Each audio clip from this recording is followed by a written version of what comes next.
I'm going to start. There's a little spot down here for Why Not whenever he gets on. Let me know if you guys can hear me. This isn't going to be up that high. I don't know how high this is, actually. I'm just playing some random stuff today, by the way. So, actually, I mean, this is really low, to be honest. Let me see if I can find something else. But I'm going to try to stream. So what I'm trying to do is add him into here with something other than, I don't know, Zoom or something, so we can actually talk to each other, and this doesn't, like, disable my video while he's talking on his side. So just give me a brief second. We're trying to figure some stuff out. If I need to send him another link, I might need to send him another link. If not, we might just need to go the Zoom, the COVID days Zoom route. Let me try this.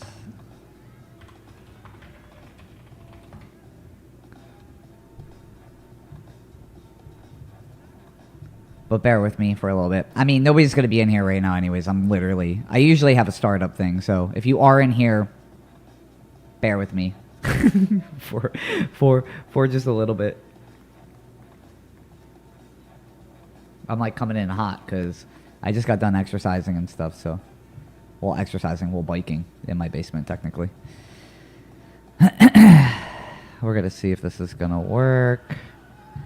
I have to keep checking it because I have to keep checking to see when he gets into the lobby.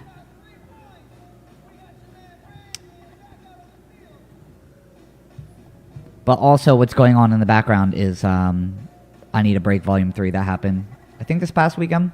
I mean, I watched some of the, the Pro Breaking Tour stuff that happened this weekend too. But, yeah. Still waiting for my beat from Why Not. Yo. I feel like a lot of people are waiting for beats from Why Not. Alright, I see he saw my message, so I'm going to see again if he's getting in here. If not, we might need to go the other route. Okay, let me try again. Okay, cool. Hopefully, it pops up. If not, he's going to have to force to just listen to me and not see my face. Which I'm pretty sure I did with Flag, because when I use Discord, I can't do it either.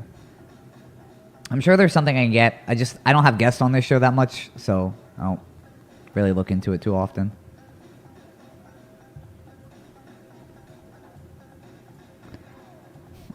It's wacko. Hell yeah, bro. I figured it was you.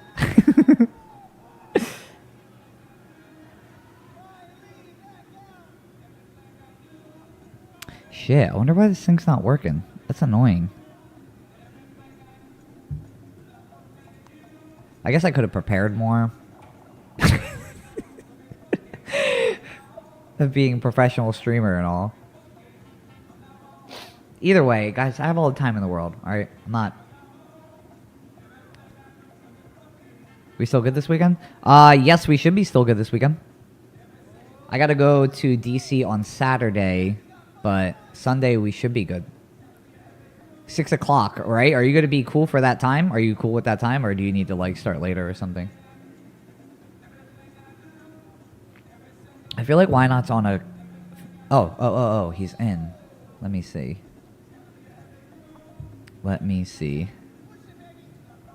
No, I don't see your name in here.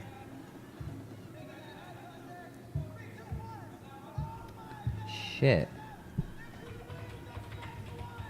This new link. Maybe when I close it, it makes a new link. Okay, hold on. Let's try this shit again. At least he's in. Properties. Give me this. We're gonna go over to here. I'm gonna paste this. Okay. I'm gonna leave this open and pray to God that it works. And I'm gonna have to adjust it. 6 p.m. EST. Yes, 6 p.m. EST.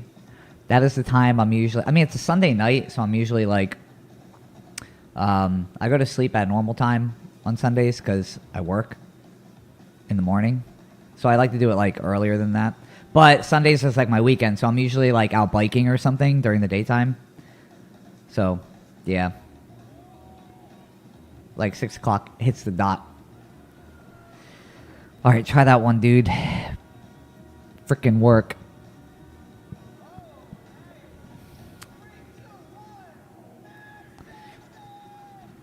Man, some of the smokes look so exhausting. I mean, they are exhausting, but they look exhausting too. Sometimes I don't find it fun to watch a 7 to smoke. I like watching the first rounds, and then after the first couple rounds, I'm like, all right, we're going 30 minutes. Like we're going too much into it. Okay. Come on, freaking work, bro. I don't understand why it wouldn't work though, because it works for me whenever I try it.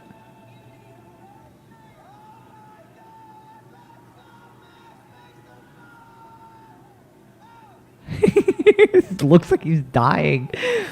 Dude, it is rough.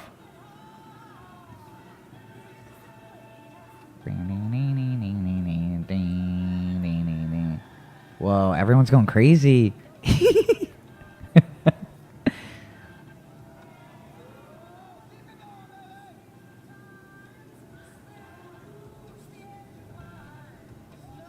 In? If this doesn't work... Oh, why not judge this jam? What a coincidence, right?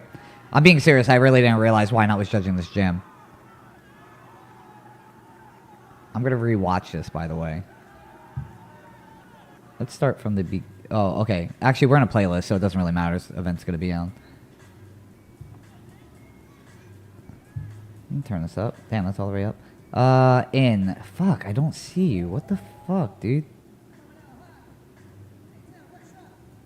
This is annoying. This isn't gonna work. We're gonna have to go. Alright, let's do Zoom.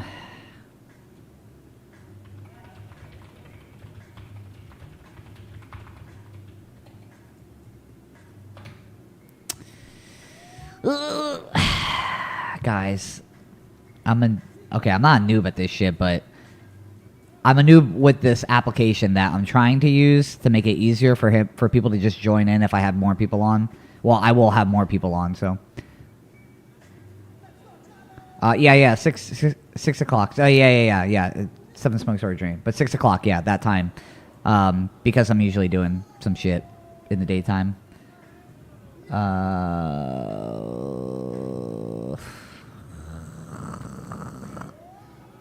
Alright, this is the last time. If this... Oh. No, I don't want to expand... Okay. We're gonna go back to... Shit, I don't even have that open right now.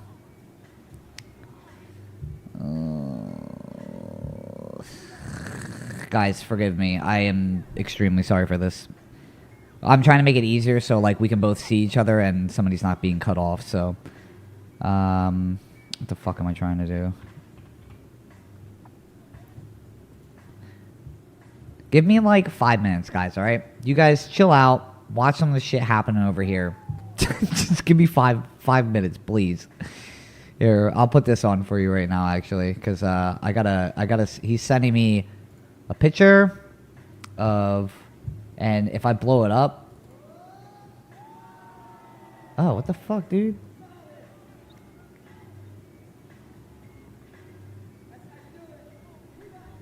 Twitch and YouTube. Okay.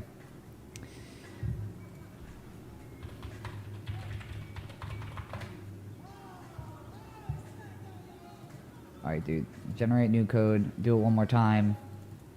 Alright. This is it.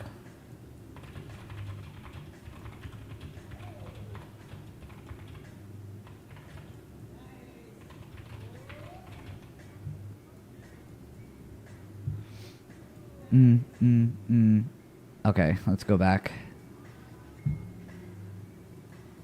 to this. Both as a spectator and a competitor. Yeah. Some of the smokes are not fun at all, dude. They're probably the worst kind of competition you could fucking do is a 7 to smoke for me. I've done a lot of them, and every single one has fucking sucked. Okay, trying now. Alright. If this doesn't work, then it's over. Done deal. Going back to Zoom.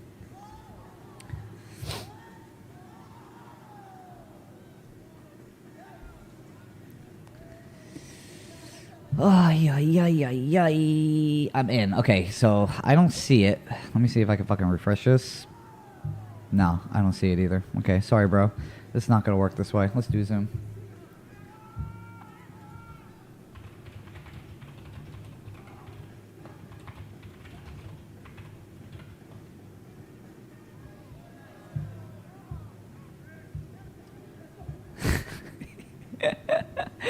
Okay. I'm gonna have to fix his face up here. Let me get Zoom in here. I had a Zoom thing.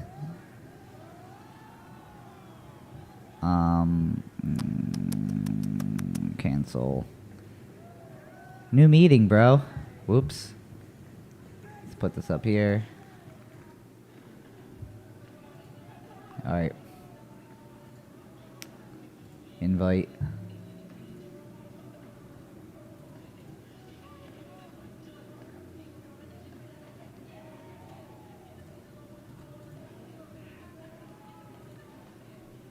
Fuck, is this gonna... No, okay, good.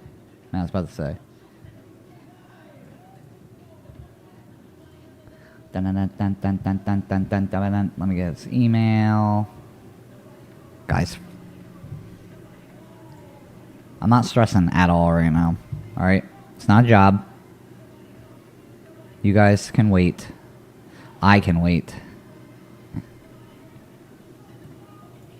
I mean, I could have just pushed stream back. I could have just said, hey guys, be on in 25 minutes. But it hasn't even been that long yet. 15 minutes, guys. Chill. Alright, let me invite him.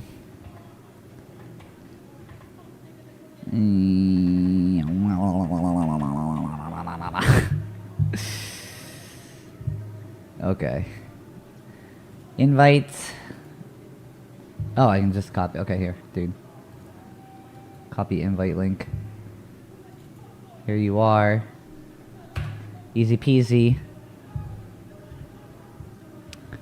Alright, and then I'm gonna have to fix this up down here whenever he joins. Profo, what up, yo? Zoom it is.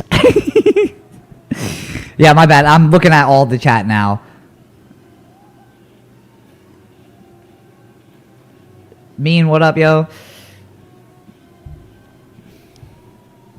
Why not? We'll be in here in a second. We're trying something new, alright? I was trying to find an easier way, but it feels like I gotta go the old way.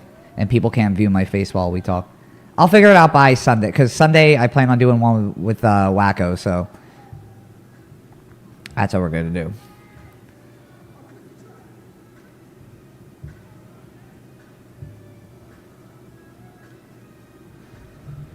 Ay. Oh, okay, there we go. Admit. Oh, sick. Can you hear me? Hold on. Let me turn you up, because you're really low.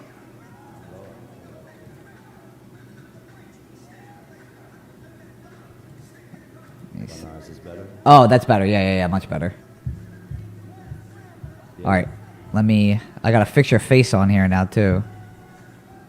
Fix my face. Let me see if I can turn this down. Okay, we'll adjust that. And let me get this up. So alright. Cool, Dom. I could just watch it on the YouTube joint. So. Oh, okay, cool. You can do that? Yeah. Alright, cool. That way I can see your pretty face. That's what I was trying to fix the whole time, man. I was like, I would like you to see my face, but shit. Is my audio you said is okay? You can hear it good? Huh? You hear my audio good? Yeah. I gotta maybe turn you up a little bit, but it's not anything too crazy. There we are. Alright, guys. You're watching real time of how I gotta fix shit, so. Alright. Let's put you down here. We're gonna fix this up a little bit. There I go. There we are. Alright. Where am I at? I'm here. You're here. Let's make you more centered out a little bit. Alright. Cool. Okay. Jesus Christ. That took a while. But to be honest, it was my fault because I definitely was not prepared for any of this. I mean, like, well, face-wise, like, I would like, you know, I'm trying to figure that out of, like, not... Because once I use this, my face is off. So, like, I can only, like... I can keep it on my streaming app, but, like, to go for, like, Zoom or Discord, like, it's off. And I'm like, well, I want to, like, see the person I'm fucking talking to, but... Yeah, I mean, as long as you got the Twitch or YouTube to watch, that's good. All right, let me just see if I can turn you up just a little bit, and then we'll be good to go. Yeah, can you go up any higher? I think that's as high. All right, yeah, let me see if I can turn you up a little bit, because I can put my desktop audio up a little bit.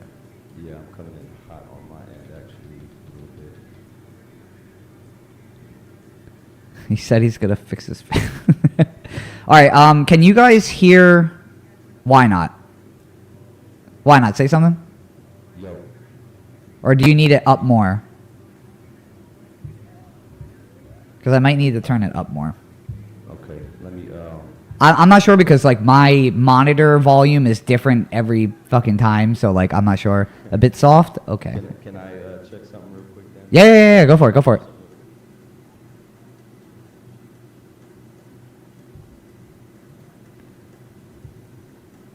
Let me see. Security video.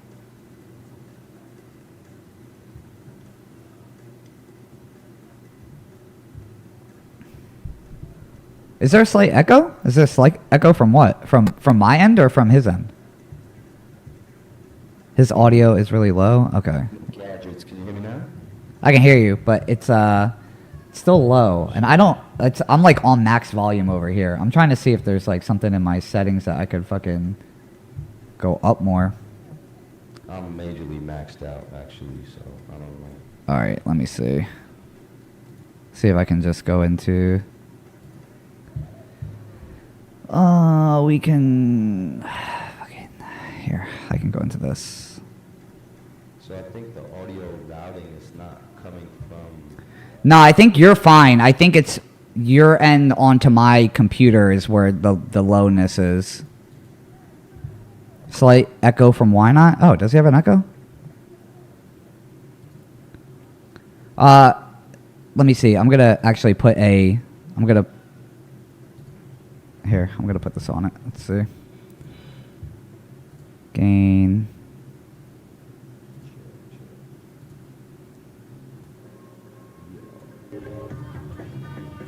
All right, let's try. Say something again. Something again. People, unless Dom can turn yours down, match. Oh yeah, I guess I could match it.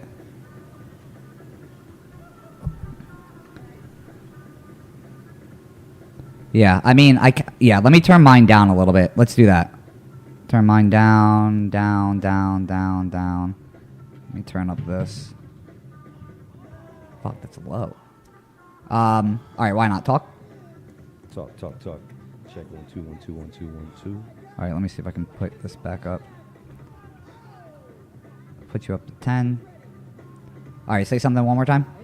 Something one more time. Something one more time. Does that sound better, or does he need to go up more? Is it getting higher at least? Because I'm putting the gain up a little bit. Anybody? Let us know. Tito Rockski, does that sound better? Echo fixed. Cool. Okay, echo's fixed. So one problem, still a bit quiet, but improved. Okay, cool. I can turn it up a little bit then. Because I'm just a little bit, yeah. Yeah, I'm just increasing the gain a little bit. Because it's like through like a filter basically to just push it up some more. Got you. Okay, they said there we go. Okay, fucking. It's getting kind of hectic. Hell yeah, sweet. Okay, good. Much better. Much okay, better. Cool. Okay, so we're good here, right, guys? I don't need to fucking do anything else. It's So good that for mean me, we but it's can mad start? quiet from where I'm at. Okay. Yeah, if you guys need to turn it up a little bit, because I'm just trying to adjust with like audio from like fucking 5 different directions right now. Good? Cool. Good. Oh, dude, we did it. Much better. Okay, Mean 187 approves. That's all we need. Okay, good. Sweet. All right, so yeah, dude. So first of all, like, I mean, I haven't like sat down and talked with you for like a while. Like, I feel like we like hit each other up like so often, but like never like really catch up because there's a lot of shit I see you do that I'm always like, yo, what's this guy doing right now? Like, that's good. From the video, could be a bit lower to hear you better. Oh, from the video. Yeah. I'll turn the video down. Yeah, we'll do that. Okay, We'll do that. word. We'll just turn it down all the way almost to being off. All right. But yeah, like, so I'm always like, I'm always curious. I don't want to like pry into like what you're doing or anything, but I'm always like super curious. I see like, all the like, I don't know if it's a studio you're in or like what, like, or do you live there or is that just like a separate like spot for you? No, I do. Yeah, this is a studio that I live and work in at the same time. Dude, that's super sick. Every time I see it, I'm like, I don't know if this dude is like living here or like, or if it's just like, you know, a spot you go to. But like every time I see it, it's always like, I don't know. There's just always, you're always like on something like super fresh. It looks like, or like, actually one of the questions that like somebody like hit me up about was like talking about like, oh, ask him the person. I'm not gonna call them out or anything because like they were like, I feel a bit awkward for like asking him this, but like, you know, I always see like him posting up like pictures of like his clothes or like his studio and like stuff is like always fresh. Like, you know, I want to know like, you know, is like, what did he say? He said he wanted to know about your fashion. He said, I'll read you exactly what he said actually. He said, does he have to find himself toning down his outfit sometimes because it's too nice to break in? Ask him some fashion questions. He's always dressed well. That's funny. But it is true though. Like man. when you know you do post up pictures or like we see videos from you, like you're usually in something like super fucking fresh, and it's like it's something that like personally for me when I see you post up sneakers, I'm always like, yo, where did he find these sneakers from? Like what? Like it's usually like shit that I've never seen. So like, do you have a way that you go about it? Like, do you only like cop shit that's like, you know, you've never seen people wearing before, or do you cop like anything that you just think looks fresh? Yeah, I mean, I would say I went through a phase of like collecting pieces. Like I would consider them pieces of gear that I felt like were a little more rare than what people might be used to. Yeah. And all that's from traveling, man. That's just from traveling and going to all these different places in the world and like finding some obscure, you know, pieces of clothing, maybe designers that we don't have here in the States, you know. But also that was a phase for me, man. It's, to be honest, man, I wear the same clothes almost every day from this point on. I'm in a uniform now. I'm wearing all black all the time. I think my closet looks like Batman. Yo, honestly, I'm the same way though. Like probably 99% of my clothes are black. Like I've just always been in a like I don't know. I've always liked black clothes. It's always been. I usually when I'm battling, 99% of the time I'm just in all black. So I don't know why. I think it's because it makes me look skinnier or something. I don't know. That's what people say, but I don't know. And then I have a husky now, so like they shed all the time. So oh shit, yeah. Like that's an issue for me because like you know, I get like a new like shirt or something and I'm like, hell yeah, I'm gonna go to this event in it, and I get to the event and I got just husky hair all over me and I'm like, this is like the worst color to fucking have right now. With the dog.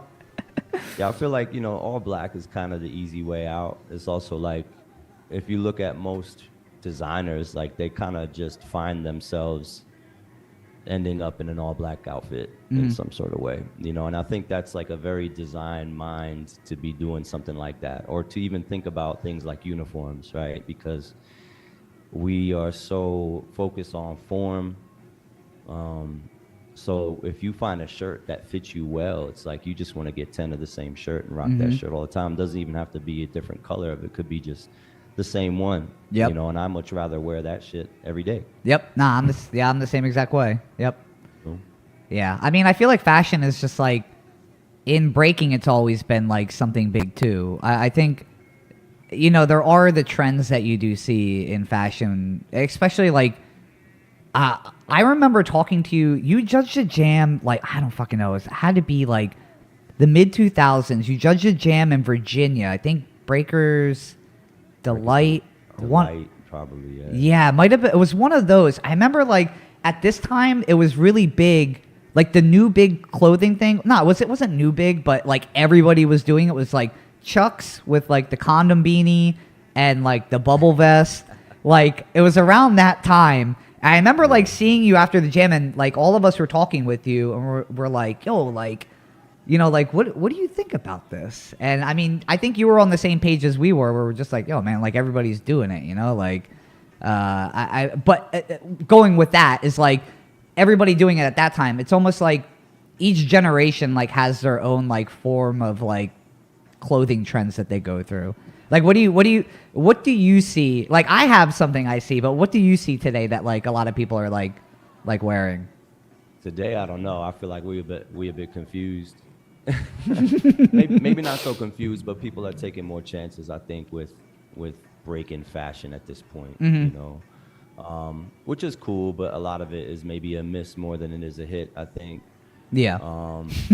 But yeah, even back then, like when we were talking, if I could even remember that far back, but what we have said, but I could only imagine that I was probably like, well, that's probably a bit of a cookie cutter outfit, and I would try not to wear that, just because it's like it's a way for people, I guess, to connect to what they're doing in terms of the dance. But every time I see something like that, like I remember about how much or how important like individuality is within hip hop, and I'm just like, yeah, I don't think I would show up looking like somebody else. Yep. Yeah, know? exactly. Or I would make it a point to kind of like shift it if I can, you know, to a different frequency, because I might be looking at what everybody's wearing. If we all look the same, man, I'm like, man, we're not doing our jobs. Yeah, exactly. Yeah. And I think that's like, that is kind of something that it was Seven Deadly Cities. I don't think it was Seven Deadly Cities. I remember Seven Deadly Cities. I don't think it was Seven Deadly Cities. I think it was. I don't think I was at Seven. Nah, I think it was in a shopping center. Like I think it was Breakers Delight or something like that. Everyone wearing them funny beanies right now. Which one? The hiking beanies that everybody has. I do see a lot of that. I mean, I know it's like a thing in like Cali right now. It's like a lot of people are wearing them beanies, but I mean, I know it's like some of them are like. Or a good chunk of them are from like the same crew, but now I'm starting to see it kind of spread. To be honest, like I've seen a couple people like internationally wearing them beanies too. I don't know if it's because it's like, you know, people see other b-boys wearing it and they're like, cool, I'm gonna do it too or whatnot. But yeah, I mean, I'm on the same tip as you are with like, I don't know. I've never been big on looking like somebody else, like from the dance point or from like style point, like. I didn't want to like wear Chucks or like not only that, but like I didn't want to wear Chucks because they didn't feel comfortable. If they felt comfortable, I might be like, maybe I'll give myself a chance in them. But like personally, like I don't know, like they just never felt right on my foot, like dancing in them. So, you know, I wasn't gonna conform just to be like, all right, I gotta look like a b-boy. This is what we're doing, like condom beanie, bubble vest, Chuckies on, like ready to go. I think there's a thing too where people are trying to connect to something of the past, right? Which is cool. You know, there's nostalgia there. There's you know, this way to dress like a quote unquote b-boy, but at the same time, I'm like, that was more like closer to the 70s and 80s though. What is it for the 2024? Yeah. Right. I'm always trying to think about like what's today, but not only today, what's tomorrow? What are we going to be wearing tomorrow? So I think with clothing, if anyone considers like whatever I wear a fashion, I think that's cool, you know, but I'm always trying to find a way to just be comfortable. I think that's really what fashion is. Most people can put on whatever, and if they feel confident and comfortable in what they're wearing, that's going to, you know, influence somebody else just because of how confident they are in what they're wearing, right? And if it fits right, if it's the right fit, yeah, it's gonna look dope, you know? So, I don't know, I just think it's something that we can still probably do better in. I think sometimes we show up not looking so fresh. I think that the thing about competition has made it feel a little more sporty. So people are not really trying to dress to look as nice. They're more trying to get their moves off. So they have to wear things like sweatpants more, things like that. Yeah. You know? So I don't know. Yeah, I know. It's different for everybody. Scheme was also another person that I see from time to time talking about like, like, yo, we gotta get away from this like pajama waking up from the bed like looking fashion of like breaking, because like, I mean, it is what it is. Like fashion can make somebody like look good. I mean, maybe it's not gonna make me be like, oh shit, like, this person's so much better now that they don't wear tight pants or something. But like sometimes if you switch up your fashion, like it's going to change the way that you visually look while you're breaking. And sometimes it's a plus, and sometimes, some people just can't pull it off. Like, but I do think, I think fashion's always been something pretty big. I don't know if like the newer generation looks at it that way, like, I guess, but I do know like fashion's always like a big thing. And I always do think of Scheme when like, when fashion does come up, because like he'll point it out too when like somebody's in like some pajamas versus like somebody that is like dressing fresh, and he's like, yo, this is what we need to this is what we need to look at when we're in competition and shit. But I do feel like the competitions are like, it is like a weird style of fashion going on there with with a lot of them dudes. Yeah, and I think people are just trying to find themselves, which is cool. It's like I said, like, people are trying to find out what a b-boy is supposed to look like. I think outside of what it originally started to look like, right? Yeah. And you got people coming from all different walks of life, so they're gonna have their version of what that is, which is for most of us probably gonna be like, nah. Yeah. But that's this is where we're at. We're at a really interesting time for breaking, for it to continue, past the formative years of the 70s and the 80s, right? It has to change in some sort of way. It has to adapt to what people are doing now. So I'm just interested to see where it's going, and what I think is basically whoever can wear something new, different, and comfortable, and it influences enough people, that'll be the next thing. That'll be just what people consider wearing. I mean, I wore an outfit by mistake, okay, when I did the 7 to Smoke in Sweden for Street Star, right? That was a big. Was that the one that you wore the hat? That hat in? No, it wasn't even the hat. It was the fact that I had shorts. Right? Oh, yeah. First of all, I'm in Sweden. It's dead ass in the middle of the winter. It's cold as hell, right? So, but I just came back from a trip. I think I was in Japan right before that. And I'm coming back, 'cause at this time I lived in LA. And I only had a few hours to switch outfits real quick into another bag, right?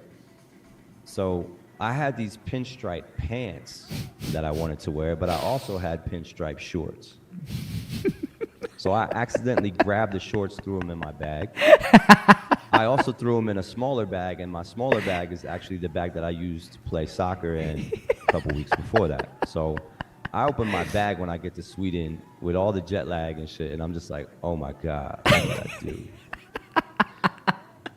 And I was just more excited about the RIP James Brown shirt that I made, because that was the most important part of the outfit to me. Yeah. I was like, I packed that up real good in the bag, but every other aspect of the outfit, I didn't do very well with, So I just remember being like, well, fuck it, this is what it is. I just put it on. And Ness made it a point to clown me while I was at the event.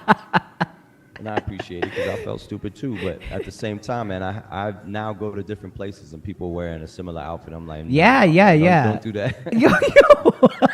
But the thing is like what you talked about. Like, you looked comfortable. Not only that, but that's like a lot of people, like, that was their first time seeing you. Like, that clip was huge. Like, that whole 7 to Smoke was like a smoke. I mean, no offense to anybody that was in it. I'm just saying, like, it was a smoke show. Like for you to be in it, like wearing that outfit and doing it, people were like, yo, like, if this guy's pulling it off, like, I like this shit. I'm gonna pull this shit off too. And then you start seeing the hat and the shorts and the hat was fresh. The hat was fresh. That was a dope, like, Philly cap with the dog ears. And yeah. At least that kept me warm. I was smart with bringing that on the trip. But I'm not gonna lie, dude. I'm pretty sure I went out looking for one of those hats like shortly. Not like shortly. I wasn't like trying to do the whole outfit, but I was like, yo, the hat's pretty dope. Oh, the hat was fresh. It was a conversation piece. I'm just glad I had that on. If I didn't, I'd probably look real crazy up there. But, you know, honestly, I didn't really feel good with what I had on. But, man, I felt good that day because, not necessarily good, but I was out to kill, if that makes any sense. Bro, I was done, man. I was already tired. I showed up and basically had to go, like, straight to the battle, too. Not too long after I got there. It wasn't much time for me to kind of rest and stuff, so... And then they saved us for last for some reason, man. So honestly, man, by the time it was my turn to get down, I was like, I just want to get this done over with so I can get home. So I was just trying to run through everybody. Like, we need to hurry this shit up. Let me just burn through everybody. Wrap this up because I need to get out of here, you know. Mean but said... It was a great experience. Mean said, yo, Tony, talk about the pants you rocked at Mighty 4. What pants did you rock at Mighty 4? Which Mighty 4? Which Mighty 4 are you talking about, Mean? Also... Someone asked what's my opinion on the Nike break. Yeah. What's your opinion on the Nike shoes? It's a Nike shoe. Do you think it's dope? It's just a Nike shoe. It's another Nike shoe. You know what I mean? Now, my thing about that shoe is, first of all, it looks very like a Nike shoe. I agree with you on that. It's a Nike shoe. There's nothing... To me, there's nothing special about it.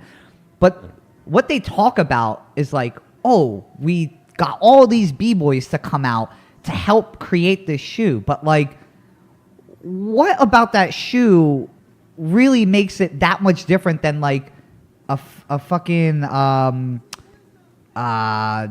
were the 180s? The, like, there was one Nike 180s that were out that were, like, it looked almost exactly the same. Like, somebody just posted up the other day and, like, yo, swap left and right and tell me the difference. And honestly, I'm being honest, I can't tell a fucking difference. So, like, I do think it is, like, the whole... Not only that, but, again, to go back to our conversation earlier about being original, you know everybody... Okay, not everybody, but all the, like, newer dancers are gonna cop them shoes because they're considered Nike breakdancing shoes. And, like, that's something I don't want to be, like... I don't want to be a part of. Like, I don't want to be like, hey, man, at the jam feeling fresh. Oh, shit, look, 5 other people got my shoes on. Like... I don't feel that special anymore. Yeah, that's the difficulty about trying to make something for breaking, even if it's a T-shirt, you know? Yep. And that's also like when I have done T-shirts in the past and the way I still do them now is I don't want everybody wearing the same shirt. So I always make things limited because I still have that same feeling. Like, you know, we have to be original to some extent, right? So... yeah, I mean, you know, they're probably going to have a couple colorways. I guess that's cool. But yeah, we're all going to show up wearing the same shoe. Yeah. That's going to be, I don't think I see that happening. But maybe it's an incentive for more like companies to design more. Yeah, and that's exactly... And we'll have more. Yeah, that's exactly what I'm hoping for. I hope other companies kind of get into it and they say, hey, Nike made a breaking shoe, like we can do this too. And then there's new designs, other companies are getting involved with it. And the also speaking about your clothing, like I still want one of those higher and higher shirts that you have you put out. I know you do like a limited run and everything, but I was like, fuck, like no, I'm doing one more run for people that didn't get it the first time. Hell yeah, I'll definitely get you one. Yeah, I need one. Sure. Someone asked, if breakers are willing to support Nike, why wouldn't they support a brand that's manufactured by a breaker the same way? All right, I'll go first, and then you can go after me. Go ahead. All right. I'm going to say this. Listen, I get supporting breakers. Like, I understand it, right? But I'm not going to pay $200... Okay, $150, which I'm being realistic, because some B-boys make shoes for $150 fucking dollars. I'm not going to pay $150 for shoes that I don't feel fresh in. I don't like the way they look. Like, I'm not going to support just to support $150 when I can just go out and buy another shoe. You know what I mean? And I'm not trying to be an asshole. I'm just trying to be honest. Like, I don't want to put on Dizzy shoes and be like, yeah, man, I'm supporting B-boys when I'm like, I don't like them at all. I don't like the way they look. I don't like the way they feel. I'm not going to pay $150 for them. You know what I mean?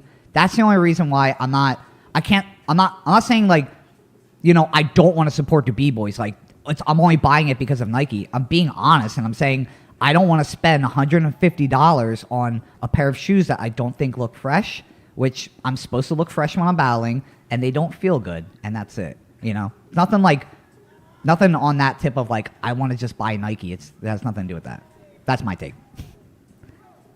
Yeah, I mean, you make a good point, Dom. It's like, you know, your style, it's like it's inside first, right? Mm-hmm. And then it works its way out towards your outfit.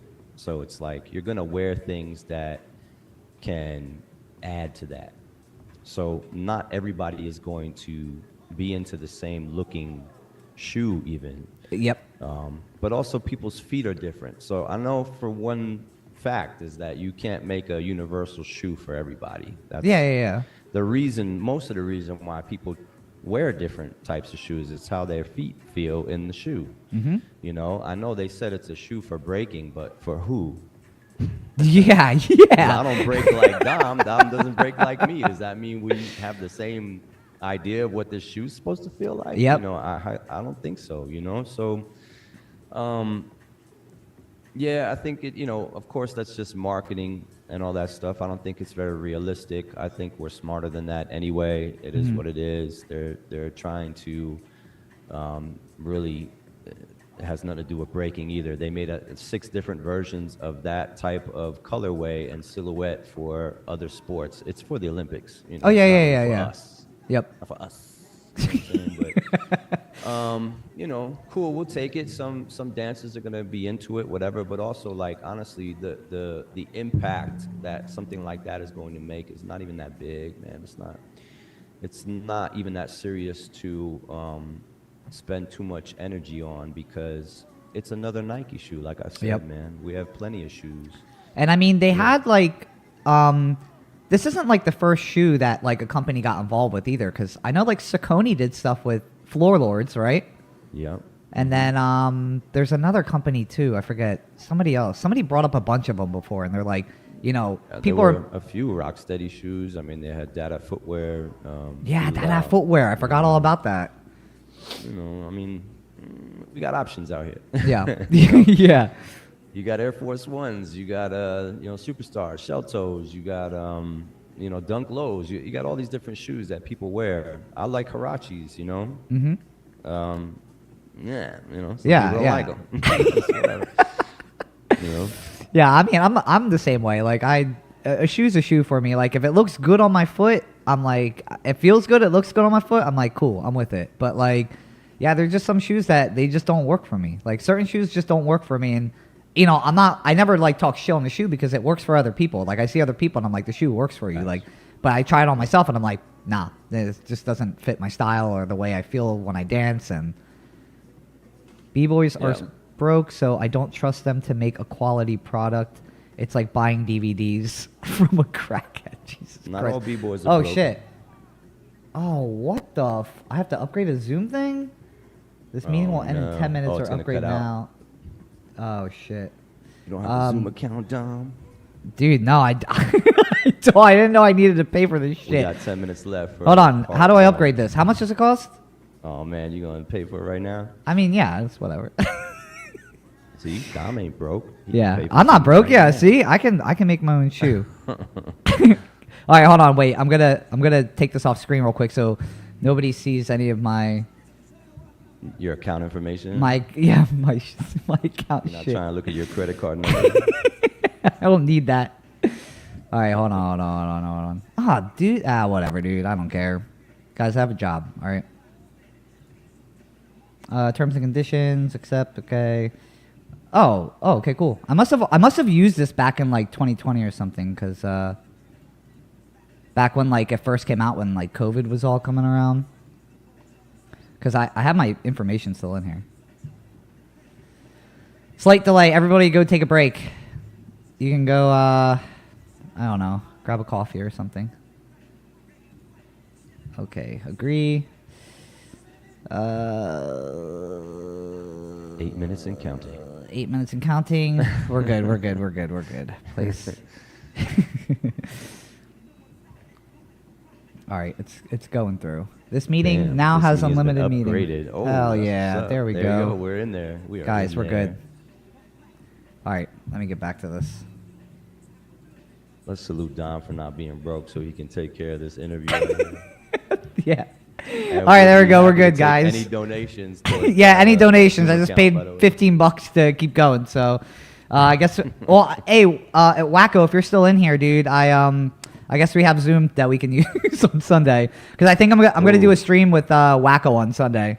Oh, dope. That's my guy. That's my guy. I think going back to supporting B-Boy's endeavors, man. Yeah, you probably should, but if it's something that you don't like, then no, maybe not. Yeah. Also because I think the hard part about that is like, I mean, let's be honest, we only know one B-Boy that makes a shoe at this point. Yep. Yeah. No, it's true. There are not many other options, so I think until then, cool. It's just like we can only say there's one B-Boy shoe at this point. Only Nike's putting it out. So this is also an endeavor that I don't think is that important. Again, because I say we all have different shoes that we like to wear. You know how many shoes that we're gonna have to make for everybody to feel comfortable with their own shoe? Yep. Yeah. It's a lot of trips to China. That's all I'm saying. And to be honest, like I know the B-Boys that do make the shoes, like, I say like I don't like the way it looks or the way it feels. Like that's just my personal opinion. It's nothing. I don't support. It's not like I don't support them doing it. I know it's a lot of hard work, and I think it's dope that they do it. I'm just saying personally, for the price, for what I'm getting for it, I'm just being realistic with it. For sure. Yeah. Much respect for Dizzy for doing stuff like that. Yeah. I mean, as much as like I'm not about the shoe. I respect the hustle for doing it. He's the only B-Boy that's actually like, hey, thank you for subscribing. I appreciate it. The donate button is, it's in the description somewhere I think it's on YouTube. I don't even know if I have it on Twitch, to be honest. Maybe this is why I'm not getting any donations any days. I don't have no fucking button for it. Here, let me see if I have something. Hey, make sure y'all hit that like button too. Stop playing. We got 12 people in here, one like, and that's my like. Let me see. I like to do these. You know what? Honestly, as much as I do these streams, like I don't know, I never like really expect a lot of people. It's hard with breaking to have like a good group to come in and like a lot of people to come in and actually be paying attention to like, or want to pay attention to, especially like if I'm streaming like a BC1, there's like fucking 50 people easily like in here within the day. But like, or like at the start of the stream, but like if it's anything else, it's like, just being honest, like I feel like B-Boys don't really care so much about like kind of like discussing the community or anything. They're more worried about who's winning battles at this point. Yeah, I mean that's what we put our currency into these days. But for those who are interested, you'll get them, and for those that are not, they'll ask probably why they don't have the keys to the doors. Yep, probably. And also, I use I just mainly I probably get more views doing like what's it called like Instagram reels and shit at this point than I do with like any of the streaming shit. So I mean I use this for like kind of like a chill. That's why I never like to do like an interview type of thing where I'm like I got a list of questions, here we go, number 1, answer this question. I feel like that's the type of shit that personally for me I don't have fun with because I did it before and I was like this shit's kind of boring. Oh, why not? You subscribe, I appreciate it. Sure did. You hit the button. I got Here, let me. I can't just talk shit. I got to do it too. Let me Anyway, find. I've been watching your channel. I don't even know why I'm not subscribed. It's I'm fine, subscribed dude. to you on Twitch, but I didn't know you were also on YouTube, so that's why. Yeah, I'm never like stingy on like people like ever like subscribing or I say it like not only that, it's kind of my fault too, where I'm like I maybe bring it up like 1 or 2 times in my entire fucking streams that I'm doing. All right, here is I can see this link. You good? You got 3K, Dom. That's what's up. It's all right. I feel like if I really push it, I could probably get higher, but I mean, Sure. this is just side work for me. Okay, here's this. I don't know if this is going to work. Paste. There's donation stuff there, if you guys It is. do. I do need to, like, upgrade that. I don't know if this will work on Twitch. Either way, it's on there. But yeah, okay, getting back. Sorry, I was like fucking going all over the place. What were we talking about? Shoes. Yeah, we were just on the topic of shoes. Yeah, so I know like Huaraches when we were growing up, like Huaraches were like the thing. Like especially traveling out, like I remember Napalm would like go to Europe for like a week and just load up on Huaraches because out there they had like specific designs that you could only get out there. So when he brought them back over here, Huaraches were like the thing. So when he would go to a jam, everybody'd be like, "Yo, where the fuck did you get this like colorway from? Because this shit's crazy." But yeah, the Huaraches I know were like the big thing before they like I think they like faded out after the 90s. Like I forget what year. Yeah. Whatever ones it was like the Scream green ones. It was like lime and like blue. I was like in the 90s and then they faded out and nobody could find them, so you can only find them in like Europe and some shit. But then they brought them back and then they started doing some crazy shit with them. Yeah, I like them. Huaraches are cool. I get them a half size smaller and don't really lace them up. For some reason that works for me. You know, I'm on some dunk low shit right now. It's funny, I just like posted a couple videos of me wearing the Panda dunks and somebody has some shit to say about it. And I was like, man, y'all are so ridiculous. What did they say? That Panda's no bueno. Why? I was like, all right. Your life is no bueno, sir. Like, what the hell are you talking about, bro? Yeah, like what the fuck is he I talking don't about? give a shit about your opinion on what I got on my feet, bro. Like it's, you know, it don't really matter what shoes I have on. I'm gonna dance the same anyway. They're just gonna look different because I have different shoes on, but I dance the same in all footwear, man. It don't matter. Yeah. You know, I mean, I get a different feel depending on what I have on, but at the same time, it's like it's not gonna affect the way I dance. Like, so I don't give a shit what kind of shoes I got on. Yeah. I mean, I feel like no matter what, though, we're at a, like, the generation of today is, like, you put anything on social media, like, no matter what, I know whatever I put on social media, there's always going to be backlash from it. Like, like, pointless, like, backlash. And it's just to be like, I don't agree with you. And to be honest, I'm like, I don't know. I think I'm just too old for it at this point where like maybe if I was younger and I was still like in the scene and I was like, I'm going to call you out, bro, when I go to a jam. Like, I don't care enough at this point where I'm just like, dude, it's just, hey, Lily, thank you for subscribing. I appreciate it. I'm just like, I don't really give a shit at this point where I'm just like, you know, say whatever you're going to say and I'm just going to move on with it. Like, I think they want you to respond, so they start something, and then they want to, like, I don't know. I just feel like people are, like, way over touchy on social media right now, which is why, for a while, I kind of shut my mouth. Like, I streamed for, like, 2 years straight, and then I just started shutting my mouth, because I was like, yo, no matter what I say, try to help the community, people are going to hate on you. You don't help the community, people are going to hate on you for not helping the community. And I'm like, what the fuck do you guys want?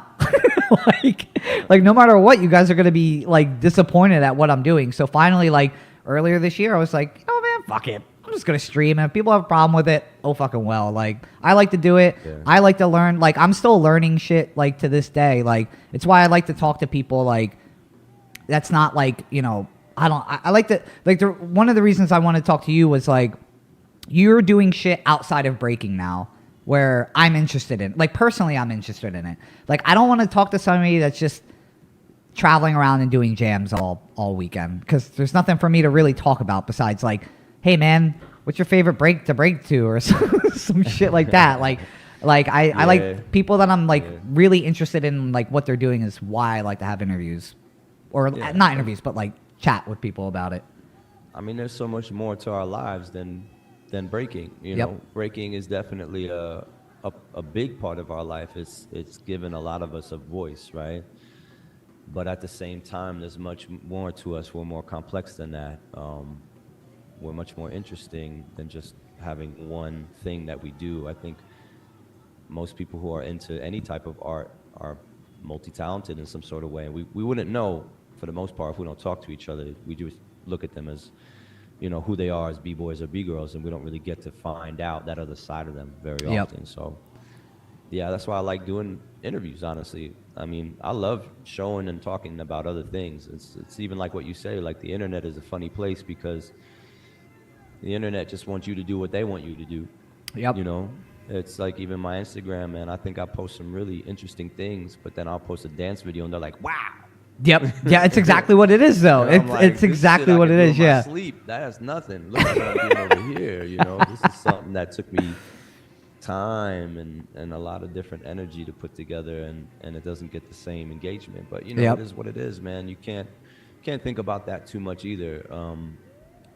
Again, it's like I don't know what type of shit people are on most of the time, but it's you know, it's about other things, man. And it's finding your tribe, finding people that you can really connect with and learn from, you know, like you say, and build with, man, because there's a lot more to life than just breaking. Yeah, and I think like people, it's I don't really regret, like, I mean I kind of do. I kind of regret like being so involved with breaking when I was younger that like you let the people's breaking like attitudes during battles like kind of, I guess, stop you from like engaging with them, where it's like, I don't know, like certain people where I'm like, oh, this guy's an asshole on the floor, like I'm not talking to this dude, he's probably an asshole in real life, when like the reality is like some of the most like asshole people's, when I was battling them, these guys ended up being some of the nicest dudes that I ended up, you know, meeting in my time of breaking after I started talking to them. And I think, you know, I think a lot of people do that though. When you're in that like battle mode and like that age of growing up, or this guy's talking shit on you like during a battle, you're like, yo, fuck this dude, like I'm never talking to this dude again, like these guys are whack, like they're even not even talking shit though, even like being whack, like you think somebody's whack and you're like, I'm not talking to that dude, like that dude, I'm not practicing with that dude, like he's whack, like there's no reason for me to discuss with him. Honestly, to this day, I'm closer with people that were not like on like, you know, that level of competing with me when I was younger. Like I talked to the kids who were like, they only stayed in breaking for a couple years and got out of it. I'm closer with them dudes than probably most of the big names that I was growing up with. And that's like, I think that's one thing is I wish I took time to talk to more people growing up versus like kind of focusing on like just the guys who were good or something. Like, I don't know. But yeah, it's something I just learned like out of breaking. It's just like, man, I shouldn't judge people based off of their breaking attitude. Right. Yeah. I mean, you know, people come into that, you know, that environment with some sort of persona or character on, right? Based on what they think they're supposed to be doing in a competitive environment. So, you know, I don't know. I don't feel like I'm any different, to tell you the truth. I mean, it depends on what the day's like. But I try to treat everybody with respect based on whoever they are. I mean, not even their skill level. I respect, obviously, people who work hard to get to where they are in terms of breaking. I do. But I also respect the person that just shows up and does what they can, because, I mean, that's dope too, you know? I mean, I hope I never came off a certain way at an event, man. I've always tried to talk. Nah, you were one of those dudes who were like, we felt comfortable talking to you. Like, I don't think you ever came off that way, at least to us. That's like, cool. We never like, I don't think we ever like really battled you to the point where we're like, yo, fuck this dude. Like, you're over there like talking shit. Like, I think we were always like super chill with you. I think that's why like me and my crew, like we respected you a lot growing up, because like you took the time to like talk to us. Like a lot of like around the time of us growing up, like judges or people that were like bigger in the scene, like, you know, it was a one-off, like, hey, what's up, man? Just like walked away. Like you actually like, you know, talking about that time in like Virginia that you judged at Jam, like we were like, yo, this guy's like talking to us, you know, like it's almost like we're being recognized, you know, like, and as a kid growing up, like that's like motivation. It's like nice, like to have something like that. So we always did like respect that. Yeah, I mean, I'm just trying to be the genuine person that I feel like I am. I mean, I genuinely respect people who do this, no matter what level, man. I mean, it's no joke, right? This is a hard thing to do. I think it's also just dope. Like Like if you're into this shit, me too. Yeah, You yeah, know? yeah, exactly. So we Yeah. find ourselves in the same room. I'm like, hey, what got you here? You know Yep. what I'm saying? It's like Yeah. when you're in jail, then someone shows up in jail too. You're like, yo, how'd you get here? You know? Same shit. So if we're in a Yeah. room breaking together, I'm like, cool. Like how, you know, what got you into this dance? Like I'm interested, you know, and I want to talk to people. And yes, some people do come off kind of like assholes, and you know that you find out who they are, I guess, after a while, and you know you might want to distance yourself from them after a minute. But I don't know. For the most part, man, I think this is a really dope community. I met a lot of really good people through breaking. Yeah, I'm the same way. Like I don't, as much as I'm like, you know, I'm not like, I have a lot of people that say like, hey, like, are you like bitter about like, you know, the professional breakers like aren't getting paid like professional like breakers, like you're not like, you know, you want the BC1 and you know that's like, you know, you're not like making any money off of it. I'm just like, dude, I never expected to make money or anything off of breaking to begin with. Like it was never something I imagined it to be. Like Right. so I don't know. I feel like most people are in that mindset where they're like, they just want to break to break, but like, I don't know. Like, yeah, I feel like every time I talk to somebody, it's always, a majority of everybody's the same, but there are some times where I'm just like, dude, I don't know what you're thinking that you're getting into breaking for, but you're going to need some hard ass, you're going to learn some hard ass lessons going through breaking once you've been in here for 15 years. Facts. Yeah. Yeah, everyone gets into it for different reasons, especially later in generations, right? I mean, we didn't win anything. My first like I'd say my first 5 years of breaking, like there was nothing to win. Yeah. The events we went to, we were just there, you know. Even if you did win, I think you got like, you know, some clay sculpture trophy from a local graffiti artist or some shit. Like that's what you got. You know, you didn't make money. You know, so Yeah. it's like, you know, people nowadays see it as an opportunity, I think, and rightfully so. I mean, there are opportunities, right? There's so many now. I mean, people are making money off of this stuff for real, and we have to recognize that. At the same time, we have to understand that it's there. It's an option for a lot of people. And if that's what they want to do, I think that's fine. But like, there's so many more benefits to doing this besides just making some money. And I hope people can find like other things about breaking that's like important to them, you know? Yeah. Yeah. And with the Olympics coming up, like, what do you think about that? Yep, there we are in the Olympics. You know, Like, okay, personally for me, I think it's cool. I think the community has something. It's cool and everything. But I hear like both sides of it. I hear like people aren't happy about it, and then I hear people are happy about it. So like, your viewpoint on it, like, do you think this is good for the community, or do you think this could end badly? I mean, there's a double edge to everything. Yeah. You know, we were having these conversations about Red Bull when they first started doing the BC1. You know, it felt like the Olympic conversations back then, but maybe still not as big because yes, Red Bull is an entity, but the Olympics is really an entity. Yeah, you know? yeah. So it's on a much bigger scale, I think. But at the same time, man, it's not like we weren't going towards that direction either. Yeah, you know yeah, like, for real. I'd hate to say that, but like, look at our competitions. Like, seriously, Yep. bro. You know, going from places like the Point, the Rotunda, which is the gathering for us in Philly, the Walnut Room, just a small club.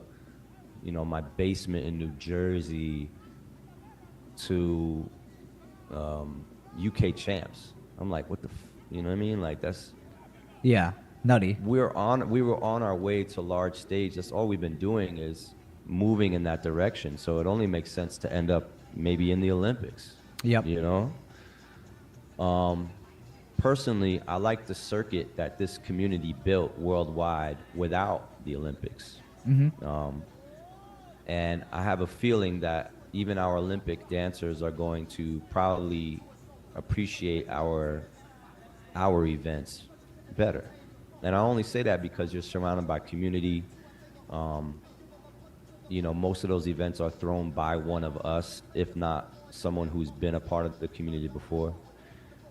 And the Olympics is a bigger outside force, man. And it's like going to be a lot of people there that don't really understand what we do for the most part. Yeah. So it's probably not going to feel that good. I mean, some people who are into the attention of it and that kind of thing, they might be into it. It's like a lot of people who go to Hollywood for work. If you into that, that's cool. But at the same time, that doesn't really serve many other things within this dance, or does not serve the community very well. Yeah. It's a selfish move, for the most part.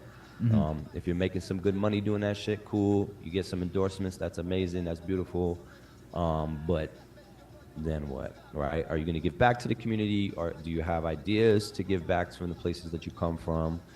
Are you going to set up some sort of thing that leads to other people also having opportunities? Those are just things I think about. I mean, I'm a 43-year-old B-boy, though, at the same time. You know what I mean? So I don't know if these young kids are thinking about that just yet. Maybe they will later on down the line. I really don't know.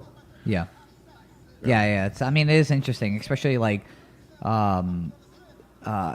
people getting involved or wanting to get involved that have no idea about the community, that have the money to take a step in. And I mean, I know B-boys are very money hungry. So when that company or whoever wants to step in that has that money, I know then B-boys are going to flock to it. And that's what I'm worried about, is the person in power at that point is going to be the person with money. And what direction are they going to try to spin the community? And because to be honest, like, I mean, as shitty as it is to say, if a B-boy sees a check for $20,000 to sink in with some company that they don't even give a shit about what they're doing, they just want to do it for the paycheck, that's what I'm worried about. Because I know a B-boy will take that paycheck. Like, B-boys don't make shit as it is. But a person with money comes in and they give that opportunity, but that person's in this for the wrong reason, that's going to be an issue. And that person is not going to have... I mean, I'm not saying that they're not going to have any idea, but if they don't, which most likely they probably won't if they're only watching it at the Olympics for the first time, then, it's a little, like, worrying to hear about. Yeah. I mean, this is why I went the education route with my dance, because I feel like we wouldn't be so quick to jump on those opportunities if B-boys and B-girls knew how to make money, keep money, and invest money for themselves. Yep. They wouldn't need it, and then they can do whatever they want without the influence of something else. I've always tried to be like that, man. I mean, I did live in LA and worked a little bit in LA, right? I've done commercial work before. I've done the B-boy circuit before. I've traveled. I've also set up my own tours, because after a while I was learning that I could really do this myself. If you have a name, you have an edge to do more, for in your own way. Yep. So I was like, oh shit, that's the way to go, but it's about finding a way to do that. Like there's other opportunities and pathways to that that we haven't really investigated yet, man. And I'm hoping that we find stuff like that. And I'm looking to, show other young dancers ways that they can make it without having to just show up to battles all the time. Yep. And I'm not dissing battles. That's how we do our thing. But like, you can't go to all of them. We can't get tired of seeing you do the same moves. Yeah. That means you're super saturated, man. You've been in the same events for too long. You have to go away and come back, or do something else for a while and then come back. Make people miss you. Yeah. So I don't know. I'm just kind of spitting. I mean, it's true though. Like, I mean, the whole battle route of everything. Like, we do have I think there are too many battles nowadays where it's every weekend. You can, like, every weekend I'm seeing technically the same people running the circuits at all the jams. Like, they get posted up. Usually my routine is Monday, I go on my bike because I train for biking downstairs. I go to like Nice. Bboy Network. I go to one of the B-Boy channels. There's an event. 1000%. I have events to watch my whole entire time while I'm practicing or exercising or practicing. Doesn't even matter. But I'm watching the same dudes run it, and like you said, like after a while, it's like it's saturated. Like it gets watered down to a point where I'm like, yo, you're like, and it's nothing against the dancers. I think the dancers are great, but there's only so much I can like take. And yeah, I could be like, yo, I can turn it off, but like I love breaking. I love to watch it. Like I want to watch it, Yeah. but it just yeah, it's like.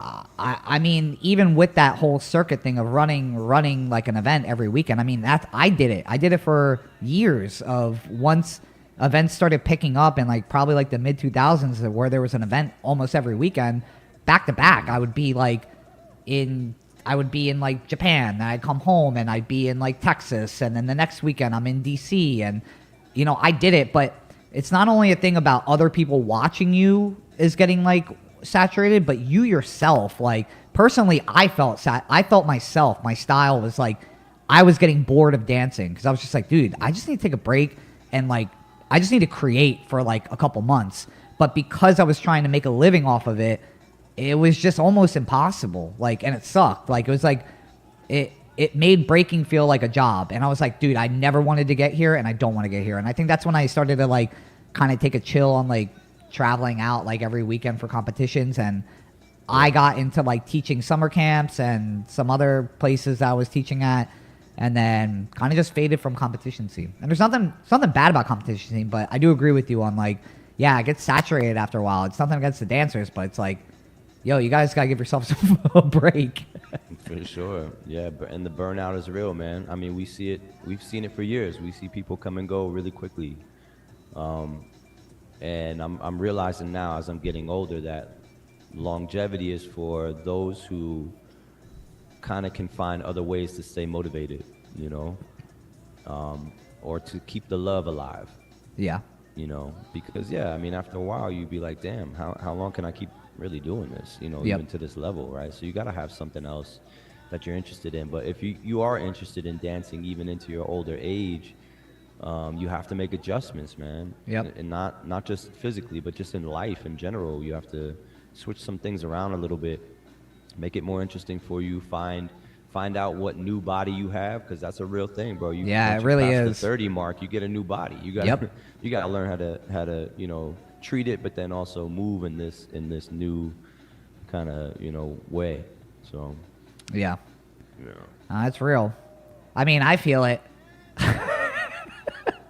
I'm not even a fan of getting old. I mean, as much as I'm like, I feel great still when I'm breaking, but like, I do feel like certain things where I'm like, all right, I kind of need to start stretching now because I'm starting to feel like the stiffness of my like lower back or some dumb shit happening, and I'm like, this is bad. It's not good at all.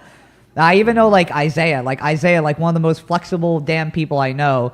Even he was just telling me like last week or the other week, it's like probably like 2 weeks ago. He's just like, yeah, man, I'm feeling it. Yeah, bro. It's real. Yeah. It's real. How long do you see yourself like doing it? And then when you're like, I'm gonna throw in the towel. I don't know. I keep telling myself I'm going to throw in the towel, but then I end up coming back. So like, Yeah.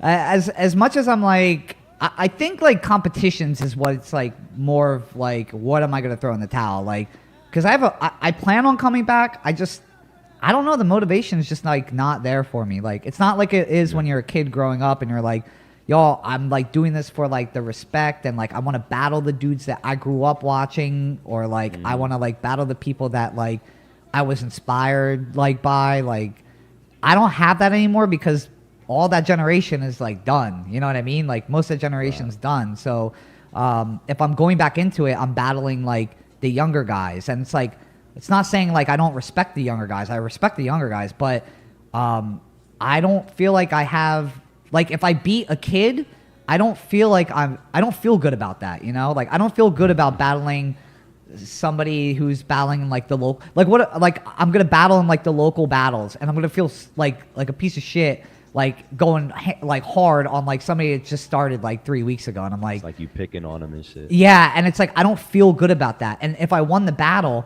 I don't feel good about that either. And it's like, if I don't feel good about it, like what's the point of me doing it? Like, So I'm just chilling. Like, I think the only thing that's gonna make me go battle is like my crew being like, all right, time to battle like with the crew, because I know me and Isaiah and Mario have like talked about battling, but like outside of the crew shit, like yeah, I have no like no if there's like a one-on-one, I have no motivation for like one-on-ones at this point. Crew shit, I'm with just to have a good time with like the crew guys, but like I don't know. I mean, if the time comes, maybe I'll do it, but yeah, it's on the back burner right now. I'm enjoying dancing just to dance.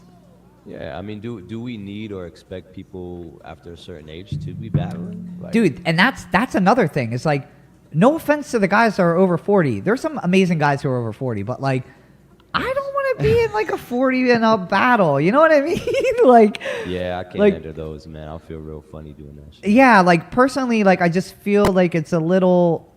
You're putting yourself in this category that makes you feel like you should be handicapped, and it's like you shouldn't feel like you're handicapped. Like you got Rocks, right, who's like over 40, like still with the kids. Like I think you can hang with the kids still. Like Data did the over on 40 battle, but like yo, that dude just did Lords of the Floor and made it to the like he got into the actual bracket. Like he's been killing it. So like I don't want to say like. You know, I just don't want to end up in there. You know what I mean? Like, I want to keep battling, and then if my body's like, yo, you got to chill, I'll find something to work on. I'll find, maybe I'll focus more on tops and, like, just have a good time, like, learning more variations of tops to do or more variations of footwork to do. But I feel like I'm just going to go and enjoy breaking as long as I can, basically. For sure. Yeah. I think, that's originally what it was for anyway, Yeah. I feel like battling, I think people's version of battling now is so blown out of proportion because of competition, Yeah. Every jam that we went to, we didn't battle every time. There's times we didn't battle, we just got down. Yep. If a battle happened, cool, but it's not like we were like anticipating that, or like most of the time we would know if we were going to battle, Yeah. Because we expected someone to be there or whatever. But if they're not there, what are we doing? We just sessioning. It's all good. Like, Yep. But I don't think that's necessarily something people do as much anymore. You could tell, man. You go to a jam, most people are just watching the battle. Yeah. They're there to do the battle, and then once once they lose, they're out. They're out of there, bro. That's it. I mean, hey, I don't win no money today. I better leave. Yep. Yeah. I mean, that's how, like, that's why I like the Gathering so much. I mean, the Gathering is like a different beast today, but like when we were growing up, dude, the Gathering was like the shit. Like, that's where like we went to, like, if something was happening, it was at the Gathering. There's no setup. It was just shit was going down because somebody's showing up, Jersey showing up, or like beef in the Philly scene was happening. Like, yeah, that shit was dope. The Gathering was crazy. Yeah. It's crazy it still goes on today, too. That shit's been going on for a long-ass time. That's one of the longest jams I've ever seen in my life. Yo, honestly, it really is. Yeah. And like, I mean, battles would happen, right? But it's, they wouldn't be all the whole time. Like it's usually when, some kind of opposing crew would actually just walk in. I know when Jersey would show up, that's when battling would happen. And then it would be, we back to just sessioning and vibing and shit. Then the MCs would get on the stage, would dance some more, whatever.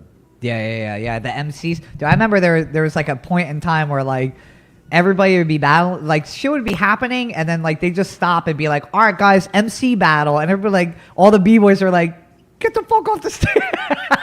They like shut the music down and shit. But I mean, it was dope when there wasn't any battling or anything happening. Like that was dope. Like there was literally all the and then like outside was graffiti. Like all the elements were there at that fucking thing. It was so dope. Yeah, that was a good time to like grow up around there. Yeah, we were spoiled in Philly, for sure. Now, were you how long were you in Philly for? Because you're like all over the place.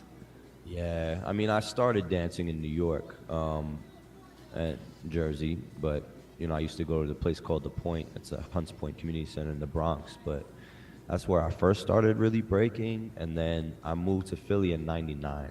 Oh shit! So that's probably when people started first seeing me there. And I went there for school, so I went to the Art Institute of Philly. Oh, nice. What how long were you there for? 2008, I'd say. Oh shit. Okay, so you're there for a while. About 10 years, yeah, for sure. Shit. I remember you battled. I didn't know who you were at first, but you battled Nemesis, I think, at a Jersey Jam. Yep. One jam. You battled, but you went by Boo Boo at that time. Yeah. Yeah. It was a long time ago, like long ago. Yeah, but I remember that was the first time we saw you. That was at Kings in New York, I think. Oh, maybe it was. Yeah, Kingston, New York. I remember Venezuela guys were there too. Like some random ass crew from there was there, and we're like, who the fuck? I think Lil G was actually there, but this was like before he was even known. That was a long ass time ago. And Stretch battled somebody too. There. Yeah. It was that jam. Yep. Mm-hmm. Yeah, it was crazy. That's a long time ago. And then, so man. When you like moved to Japan, did you move to Japan or were you just teaching over there? I was teaching out there for a while. I lived in Malaysia for a little over a year. Oh shit, okay. So I was kind of based in Malaysia, but then I went, throughout Southeast Asia, different places in Asia. So that was dope. That's crazy. But when you were teaching you were teaching kids in like Japan, right? Yeah, man. Yeah. Dude, yeah, a lot of the people you see like that are out in Japan right now, like those were like they were so young, man, when I first started going out there teaching. Yeah, because I remember like some of them guys I saw when you were teaching them, but I didn't know you were teaching them at the time. I remember going over there and being like, yo, where are all these kids coming from? And like, why do they have really good tops? Like, they're all really fucking good at dancing. And I forget, I think it was with She-Chan or something, and they're like, oh yeah, Why Not is teaching them. And I'm like, well, this explains it. Like, it's crazy because today you can still see like your influence like of the way that you taught like on these kids. Like, I think that's what like, to me personally, like that's where I would like to be with breaking. Like, teaching kids, and now they're like young adults technically. They're like probably like yeah, and like to see like your influence like still on them like to this day, like that's dope. Like that has to be dope to like still see it there. Like, yeah, I taught them. Like yeah, I mean, I don't claim too many people based on in terms of like being actual students of mine, unless I really spend some time with them. Mm-hmm. Like I would consider maybe more people like Phoenix and Bell Rock more like we had that type of relationship. But like anybody else out in the scene, like I've, like I said earlier, like education was more the route that I went because I believed in sharing more about the dance. But I also realized that I had a really unique experience in the dance. I learned a lot from a lot of OGs, man. They took a liking to me at a young age and were just showing me shit all the time. That's sick. I had, really close friendships with like, almost everybody in Rocksteady, like since I was like 14. So, yeah, I just had knowledge that I felt like I shouldn't keep to myself at the same time, and I realized a lot of the guys that I learned stuff from, some of them are not around anymore. Some of them don't travel like that or get outside. So I just felt compelled to like share their stories as well as my experience, and that's it, man. And yeah, people asked for it too. It wasn't just like something I sought out doing. It's something that people sought out for me, and anytime someone asks me questions, I feel obligated to share what I know.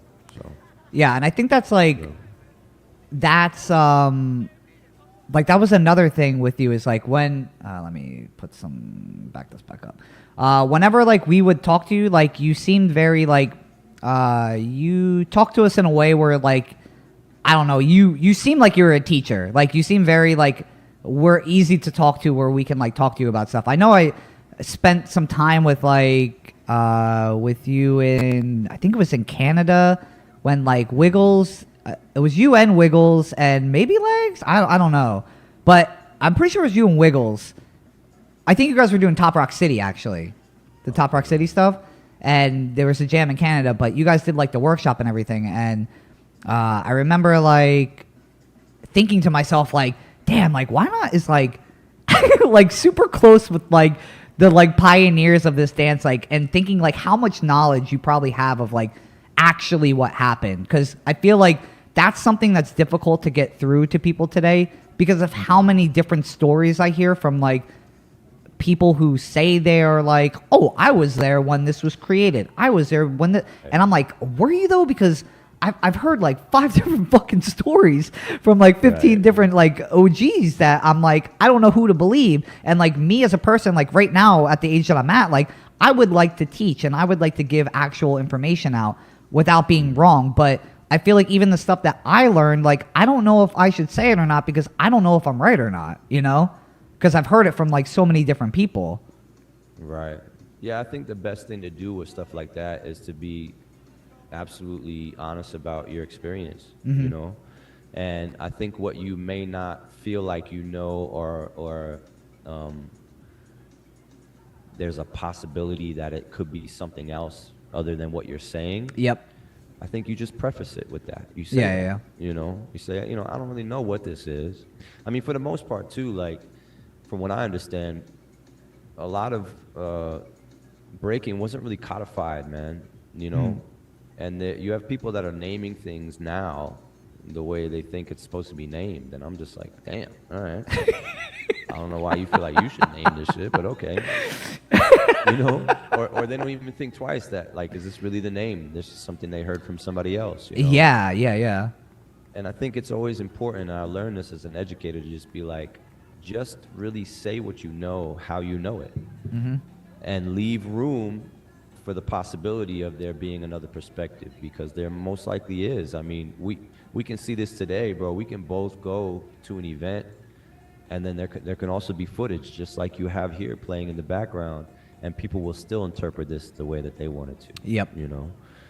So you always have to know that there's going to be other perspectives on the thing that you do, and you can just tell it from what you know, and if people like it, they'll ask you for it, you know? Yeah. Yeah. Yeah, that's true. Now, what do you think about like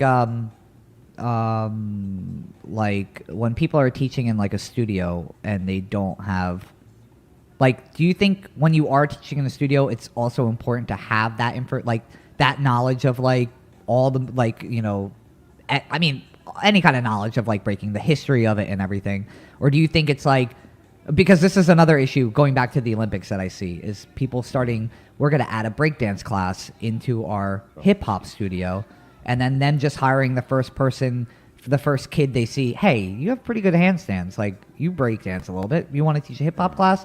And then they go in there and they're like, all right guys, I'm gonna teach you a first move, it's called a patty whack, and they start doing like CCs or some shit. It's like yeah, like that's everything I just said, Dom. Like, you know, they're not going to be honest about where they're at. Yeah. Like that's what I'm worried about. I'm worried about Yeah, like, me too. yeah, like it sucks because like I want breaking to like, you know, I want this to be a good thing for breaking, but I see a lot of just that bad shit there, and I'm like, ugh. I think I'm just preparing myself for it. Yeah, and it's really hard to even regulate any of that, bro. I mean, especially once it hits such a big stage like the Olympics. Again, this is going to be the bad side of that, right? It's Yeah. gonna be people going around and, just spreading some type of misinformed knowledge. And then, you know, we're going to be traveling around and probably hear some crazy shit from other places. Like, oh, really? That's what you call that? Damn, that's wild, you know? But I realized, like, through history, man, that's almost impossible to stop. I mean, you know, there's a reason why this culture hasn't been too gate-kept, you know? Like, because it was almost the anti-structure. So Yeah. you know what I mean? And like now it's a little bit more going in another direction. So I think people are seeking structure. I think people are looking for codification and things like that. I'm not going to be the one to necessarily do that because of just my placement in history and what I feel obligated to uphold from like elders that I've learned from. So I usually say, if that's what you want to call it, you go ahead and call it that. Yeah. It's not that I'm encouraging them to do wrong, but, you know, they will find themselves in an interesting place if they approach it like that every time. Yeah. And I try to just give my opinion on why I feel like, well, you don't see me doing that, and this is why, and if people subscribe to that, that's cool. If not, they can go about their way and approach it how they want. We can only suggest, we can only keep putting out our own information. I think that's important, man. Like, I also feel obligated to speak a little bit more from time to time. And I do feel similarly to what you said earlier too, about like people don't really care, right?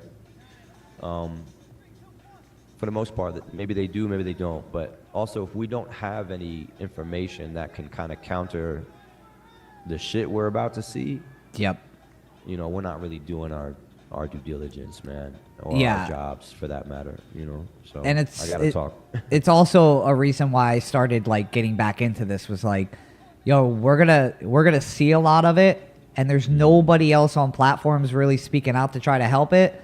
It's especially, what I talked about earlier, where when the money comes in, like, people are going to do stuff for money, and they ain't going to correct them for the money. Like, they're going to be like, all right, I want you to go here, and we're going to do this commercial, and underneath of you doing a windmill, we're going to put the flig flog. And then they're going to do, like, windmills, and they're going to be like, well, it's $20,000. Like, I'm not going to question these guys. You know what I mean? So it's like, there's nobody that's going to be there to help it. So, yeah, I feel like, hey, if I have a platform to try to push it out, I'm going to try to fucking push it out and, like, at least try to keep some of what is kind of set in stone already, set in fucking stone. So we're not just going to get stepped on and, like, walked over. So I feel like it's kind of probably going to be tried on us, and I'm hoping it's not going to fully go through with it, but I don't know. I figured I might as well try. You know what I mean? Rather just accept it. I mean, we can only play our part. That's all we could do, man. That's the best we can do. And hopefully, like, with these types of platforms where we're doing interviews like this, like, it'll live on YouTube for as long as it can. Enough people might see it. Maybe people will go back to it years from now and be able to, pull some information from it. I don't know, but I just know if we're not doing anything, then it's not going to be there. Yeah. Sure. And especially if it's like, even just behind the scenes. I feel like a lot of people talk behind the scenes and nobody ever expresses it, like, out loud. Or it's like through, like, I don't know, an Instagram story or something. And it's like, that's not loud enough. Like, something's got to be said louder, you know what I mean, than just talking to each other behind the scenes. A lot of B-boys are always like, oh, well, how come this isn't, the way it is? And it's like, well, nobody ever talks about it. Like, you guys talk about it in your little groups and the little discords, but, like, that's it. It doesn't get out far enough. So it's got to be, like, I don't know, microphoned out to somewhere else than just, your little groups. Yeah, we need more public platforms, man. That's why I love what you're doing. Any B-boy that has some sort of, like, podcast or a live stream, I think I've been on most of them, just to see what they're doing, because I also think that it's important. Yep. I remember when Smurf was doing his thing. I know Profo got his thing. I know Focus does live interviews. I know you're on here. So I try to follow up on what people are doing, because the more kind of discourse we have, the better, I think. Even if it's a bit of an argument, Yeah. It's like, it's fine. We need that, Yeah, I feel like no matter what, I'm always ready for not an argument, but a disagreement of some sorts with, like, anybody. Like, I never at this point. It's just like in breaking. Like, you're never gonna agree with every little thing somebody else is gonna agree with, and I think that's fine. Like, I think we can agree with the majority of stuff, but if I ever end up disagreeing with somebody, like, I'm always acceptance of it. It's like, all right, well, if that's the way you think, it's fine. I got nothing against it. So it is what it is. And then not only that, but I don't really get into, like, the personal realm of, like, shit with breaking. I know there's a lot of drama when it gets brought up with, like, all this crazy shit, and I'm like, I just want nothing to do with it. I'm here to talk about breaking and only breaking, and that's it. Because, like, people do try to stir the pot sometimes in, like, chat or, like, through messages, and I'm like, nah, dude, I'm not getting into it.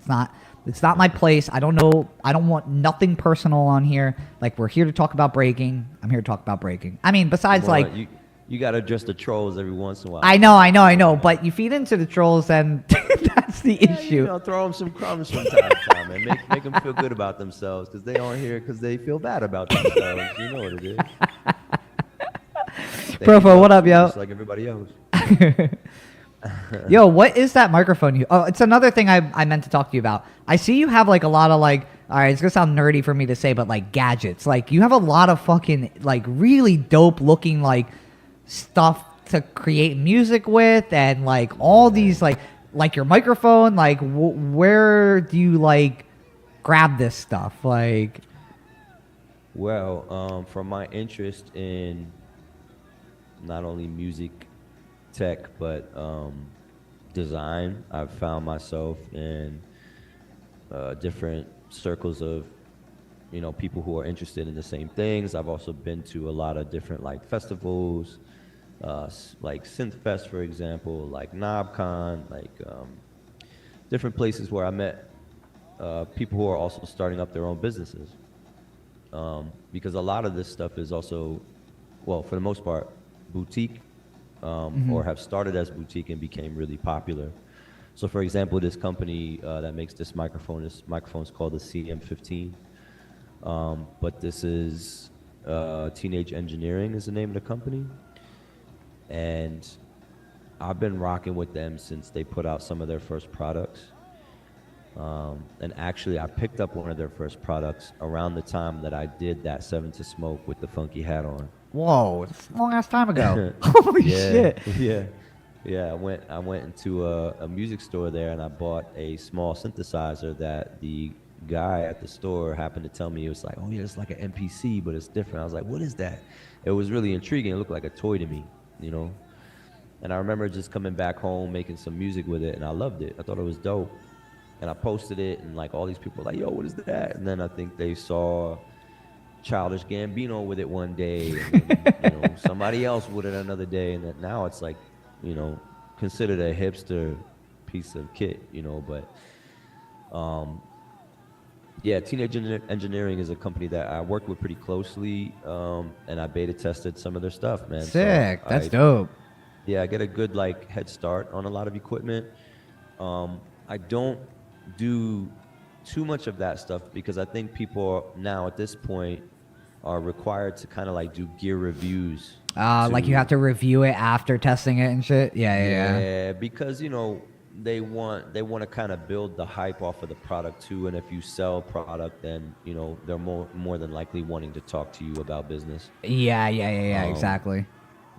So I was like kind of a friend to everybody at first, and now I don't think if they're if I'm not reviewing their gear, they're not going to want to take that any further in terms of relationship, which is fine. But yeah, I've collected a lot of stuff through time, man. I'm surrounded by synthesizers, man. I make a lot of really interesting music for theater. I do make hip hop tracks that I don't always put out. I think people ask me where the music is at, but similar to what you said earlier, like you didn't want breaking to feel like a job to you. I need something sacred in my life too. Yep. So music has been that thing for me. So if I'm making a beat and you're like, yo, I want that beat, I'll be like, good luck finding it. And it's not that I'm trying to hoard all this stuff. Of course, I do want to put things out at some point, but I really just enjoy the process of it, man. I learn a lot from it. Yeah, it's an important part of my life that I don't want it to become as much of a job as breaking has become. So Yeah. I keep it for the most part on the side, but people see the shit for sure. I know they're looking at my Instagram like, what is that? Yeah, dude. Anytime I see it, I'm like, dude, what is this? I don't know what it is, but it looks sick.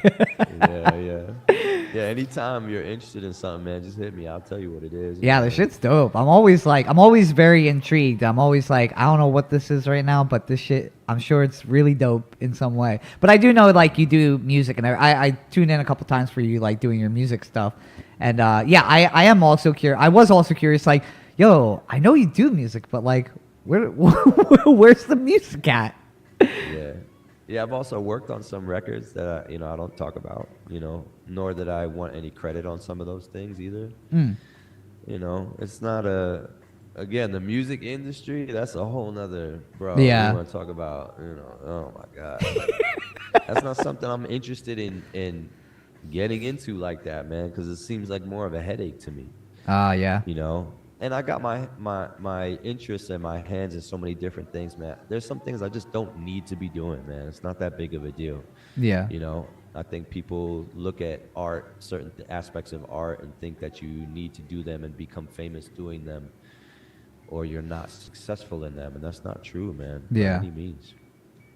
Yeah, I think that's also the same thing as like people when they talk about like success with like breaking and everything, and they're like, oh, like you're not successful because you're not making it, as in like you're not a professional, you're not making $1 million, you're not, you know, you're not at the big jams. And I think like that's like this, I could see being younger, like in the you know, that kind of mindset for it when you're younger and thinking about breaking.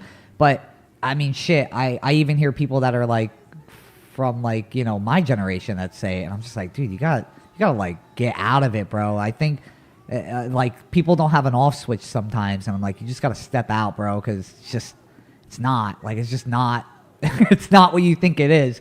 Breaking is supposed to be, it's not supposed to be anything besides you enjoying it as an art and just enjoying it for breaking, and that's it. And I think people I think they just get sucked into that whole loop of, to be successful is to make a lot of money and to be famous, and it's really not at all. Well, I don't know what's going to happen to a lot of these guys that think that way and think very one-dimensional about how you can even make money doing this dance. I don't understand that. I don't understand how people do, like, come off with that. Like, I don't know if they think the BC1 All-Star guys make a lot of money and that's where they want to get to, as if they really, yeah, maybe there's a small chance that they get there, but even that is like, it's more than just being good at breaking. Like, there's also, that's a connection game as well. So like, it's not like as simple as people think it is. But even with that, these guys aren't millionaires. Like, they're doing what technically you probably don't want to get into, which is you're working for breaking. Then days that you don't want to go to a battle, nope. Rebel's like, you're going out, bro. We're paying you. It's in your contract. Yeah, it's in your contract, bro. You're going out there and you're gonna do it. Yeah. That's one thing that I'm just like, dude, my freedom, it's just not worth it. It's not worth it for minimum wage. It's just nah. Right. Yeah, I think I remember, like, for sure, like when I was in my 20s, I think people were not trying to work because it took away from their breaking. Yep. And I used to be like, man, don't ever think that ever in your life, man. Always have a job as much as you can. Yep. I know people think having a job through breaking is great, but it's like you said, like, you'll have to do that for a really long time. And again, there's nothing wrong with that. Of course, when you're in your, you know, late teens and early 20s, man, what a lovely thing to do, like break and get paid to break. There's no doubt about that. But then you turn 30.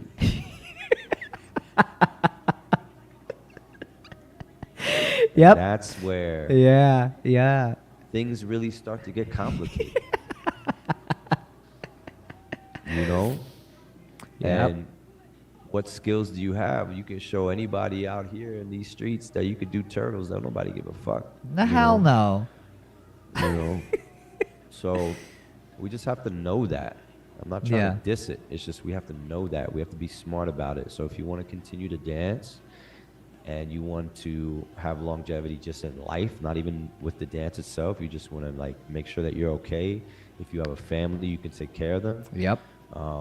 You know, you can even take care of just yourself when you get to a certain age. You may have a health condition when you get older. You don't know what that's going to be like. Maybe you like nice things and you would love to afford them. Okay, we got to make some adjustments. Yep. Priorities.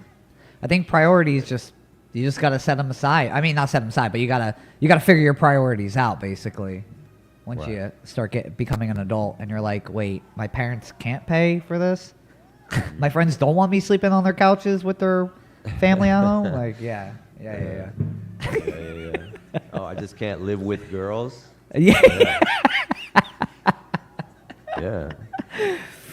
Yeah. I mean, I feel like most people get out of it. I feel like most people get out of it, but I don't know. dude, I have some stories of like just older heads when I was growing up, and I was probably like in my mid-20s by this point, and I would go to like, I'd been like a practice, and I'd see like a guy who's like, I don't know, he's in his mid-40s that I'm like, oh, I'm not trying to put his name on blast. This is why I'm trying to say that a guy. He's like from a, very known legendary crew. And he came to like one of the practices in Philly one night. I'm just like, dude, like, what are you doing here? And he just basically came down to like, he was staying at a shelter for the night. And I'm just like, fuck, man. And this guy was like all about breaking, like never stopped breaking, always wanted to break. And I'm like, fuck, man, like, I don't want to be there. And I think that was like one of my big like moments of like, all right, like maybe I should start thinking of my priorities. Right. But yeah, it's rough. Yeah, I think that's important to see, like, our elders in this game, like, see what where they've kind of maybe excelled and not excelled in life. Yeah, I guess. yeah. You know what I mean? That's a good way to. And take that as an example. You know Yep. what I mean? And learn from watching them, man. I mean, I'm glad I had so many elders around me, because I didn't just learn the successes of what they've done, but I also looked at things that they weren't so successful in life. And I said, okay, I don't want to end up like that though either. Yeah. So Token said his first sampler was the PO33. That's what's up. Oh, yo. Token, what up, yo? Sorry, I'm like, man, my chat is on the side. I'm like, just. No, not too many people saying nothing, so it's all Cool, good. cool, Be okay, like okay. just one or two I was things, like, man. shit. I just I wanted wasn't to even point paying that out attention to the 'cause- chat. My bad. Yeah, the PO33 is dope. It's like a small sampler that Teenage Engineering makes, and it looks like a small calculator, man. I used to actually wear that shit around my neck when I would travel and just make beats on the plane. That's and shit. sick. Yeah, it's dope.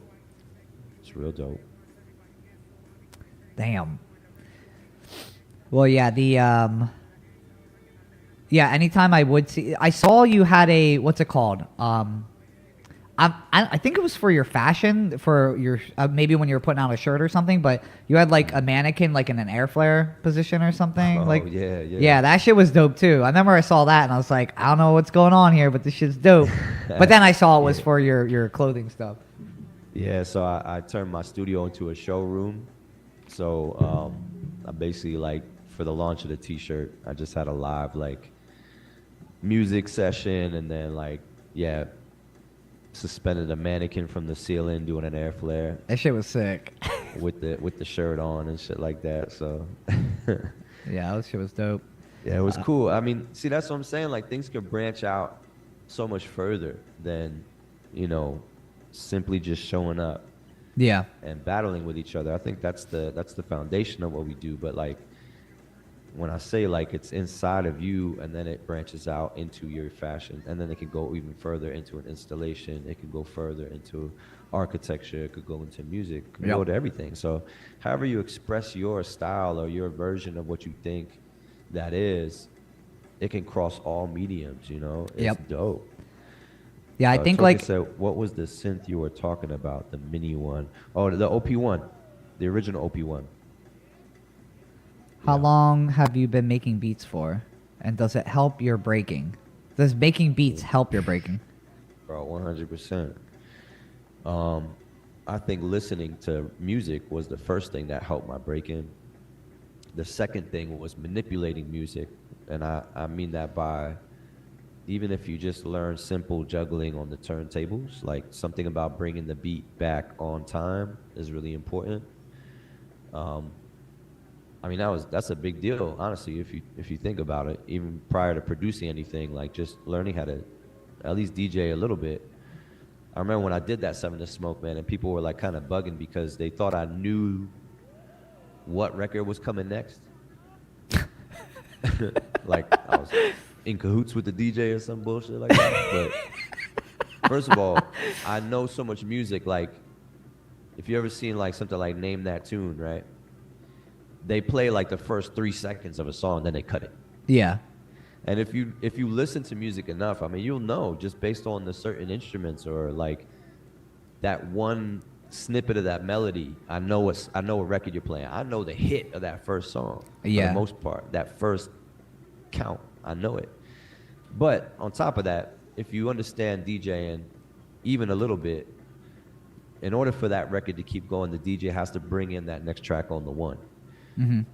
And if you're hearing him scratch that in, boom, he's going to drop it on the one. So when I would hear the scratch, I knew when to come in on that one. Even if I knew the record or not, I would just kind of jump in because I knew the first beat's on one anyway. One. Yep. Boom. And then I'll adapt to whatever that record's going to be, even if I didn't understand what the next record was going to be, if that makes sense. So give it a thumbs up. You see that?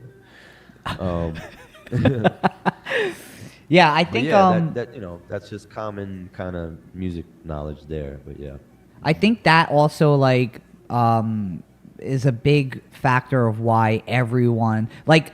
I mean, that's pretty crazy that like you did so good that people thought you were like cheating the system. Basically, you're like technically like hacking the event, and it's like, nah, man, I'm just like, this is just what it is. But I think one thing about you for like when people do watch you is, it is like a holy shit, like how it's like a surprise when like you hit, you know, a lyric of a song where you're like, how the fuck did he know that was gonna be there? Like that oh shit factor that you feel when like somebody's doing like, I don't know, like a blow up move, like air flare to some crazy move, and you're like, oh shit, that was crazy.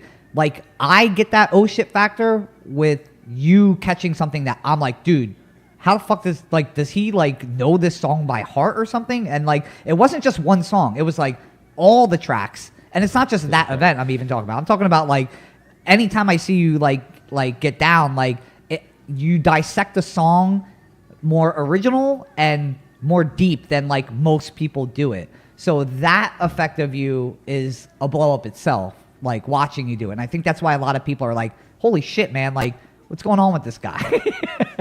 Yeah, I mean, that's just my approach. And I think maybe they haven't seen it like that, you know. So I think they thought there were some strings attached or some shit, or it was a magic trick, or he choreographed, like, which was the craziest shit I've ever heard. My memory's not that good. Like, I can't remember that many steps back to back. Yeah. Long sets. I can't remember these fucking things. You know?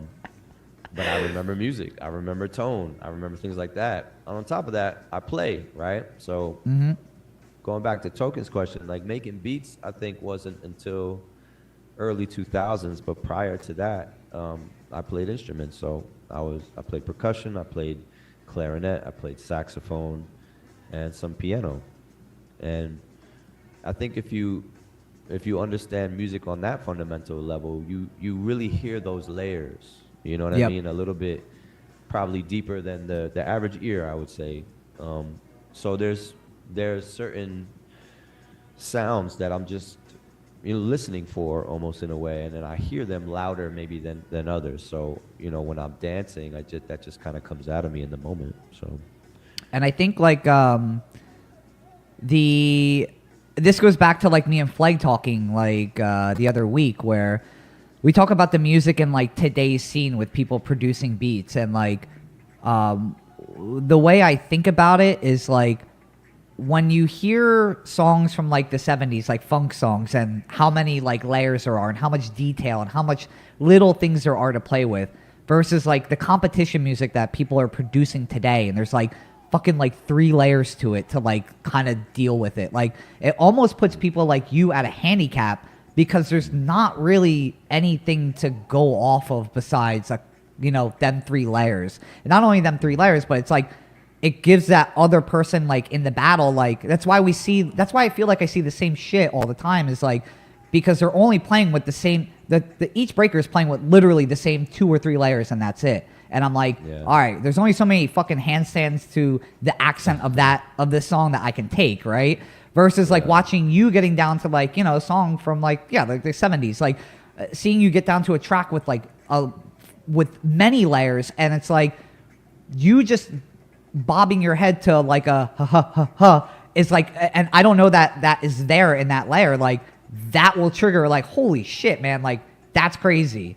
So I think like today kind of the music is almost a handicap to people like you that for people like you, Heat Rock, or like Samo, or like Wacko, like that dissect the song like down to a T, for like competitions like that. Like it sucks for you guys because somebody can go out and just do a handstand on the accent and they'll be like, that's musicality, but you guys are handicapped because you're only able to play with like so much shit in the song. I still think there's something in there that I could show them. I mean, to be real, you probably can. I'm just saying, I feel like there's a lot of information in rhythm, I think, you know. That Yeah. you can still discover, you know. But you're right, yeah. I mean, for the most part, the obvious sounds people are definitely hitting, and when there's less obvious sounds, it seems to be like, okay, so, you know, they're killing the beat. Yeah. But yeah, I like a lot of the new music too, though. You know, people gonna kill me for that, but I like it. I like just rhythmic information, bro. I look at that shit as data, as like numbers, as colors, as all these things. So it's like, it really doesn't bother me what kind of music I get. I'm gonna find something in there that I can relate to and move to and play off of, you know. And it doesn't have to be exactly on specific sounds, man. There's feeling in the least amount of sonic information that you can pull from, and you can really just get in there and just, you know, make that song that probably everyone thought wasn't so interesting all of a sudden. 100%, because that's when like people start to be like, oh, what was that track that he was dancing to? Because like now I want to break to that shit. And I think like it does like even if it is like, you know, not that crazy of or that, you know, it's like normal competition. Like I think if you are going against like somebody, you know, who is only hitting like the accent of a song or something, like would you say if you put them up against, you know, a normal break that, you know, more layers to, would you say you guys would be, I don't know how to phrase this question. Would you say you're in a better spot playing with a song with more layers than like less layers in a bigger competition on stage? Like, yeah, possibly. Yeah. Yeah, I think so. Obviously, I think that's because of the way that I dance. That would give me a bit more of an advantage, for sure. Yeah. Yeah, I mean, that's always kind of been my my way of edging a battle. You know what I'm saying? So, but you gotta go with what your strengths are, right? So, just like any power move head, like they're gonna blow it up. I already know. And if that's what they do, I'm like, that's what I expect them to do. I'm like, yep. You know? Yeah. And I love that shit too, bro. Like I look at everyone as superheroes, you know. Like whatever you find out what your talent is, if your hand can, you know, make fire or some shit, or you shoot lasers out your fucking eyes, or you can, you know, run really fast, do that shit. Yep. That's your superpower. You know what I'm saying? I think we're a little bit slighted by thinking that breakers are these all-around kind of people, you know? Yeah. Yes, some people can do most things, you know, but also it's okay. Yeah. You know what I mean? It's not sometimes what I want to see all the time. I don't want to see this kind of very average round. Well, yeah, I mean, You know I think that's where there's kind of like a issue, not an issue, but personally for me, like I get kind of bored watching after a while because there is a lot of fluff. And what I mean by like fluff is like, it's just, you're doing it just to do it. Like there's nothing to it. You're doing it to show like, hey, I have an understanding of what footwork is. Like, here's me doing a Halo to Baby freeze just to say like, I'm ending in a freeze. And like, to me personally, like breaking is about like doing you and expressing what you're doing. Like, I'm not doing something to show you, hey, I have an understanding of what I'm doing, even though I don't really like doing it. I'm just doing it to like do it in competition. Like, like also it adds on to rounds nowadays are like fucking 3 minutes long, and you need to jam pack them with like as much as you can.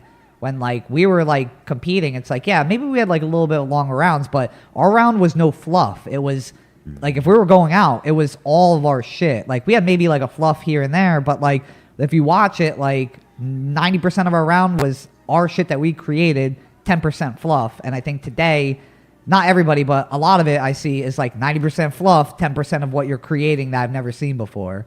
So, yeah, I don't know. I think a lot of that is based on what we consider to be what we're scoring them on.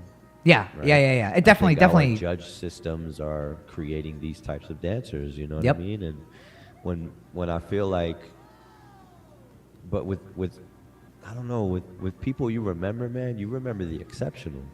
That's Yep. what you remember. You remember the people that put 100% into even just one thing. You just go, damn, you got Yeah. that shit down. You know. Yep.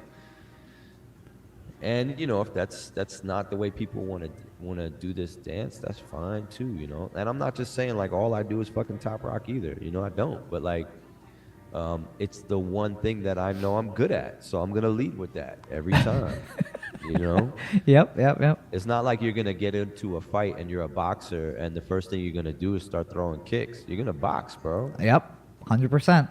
You go with your hands. And I think it kind of like, I mean, I think people do understand when they're judging people like you or like Heat Rock, or like Samo or like Wacko, like these guys, like coming into a competition with the normal like power heads and style heads. Like people, a good amount of people understand it, but there's also a lot of people that are like, man, all he did was some top rock and some footwork, and then this guy, he blew it up. And it's like, that's the type of shit where I'm like, all right, I don't know if like,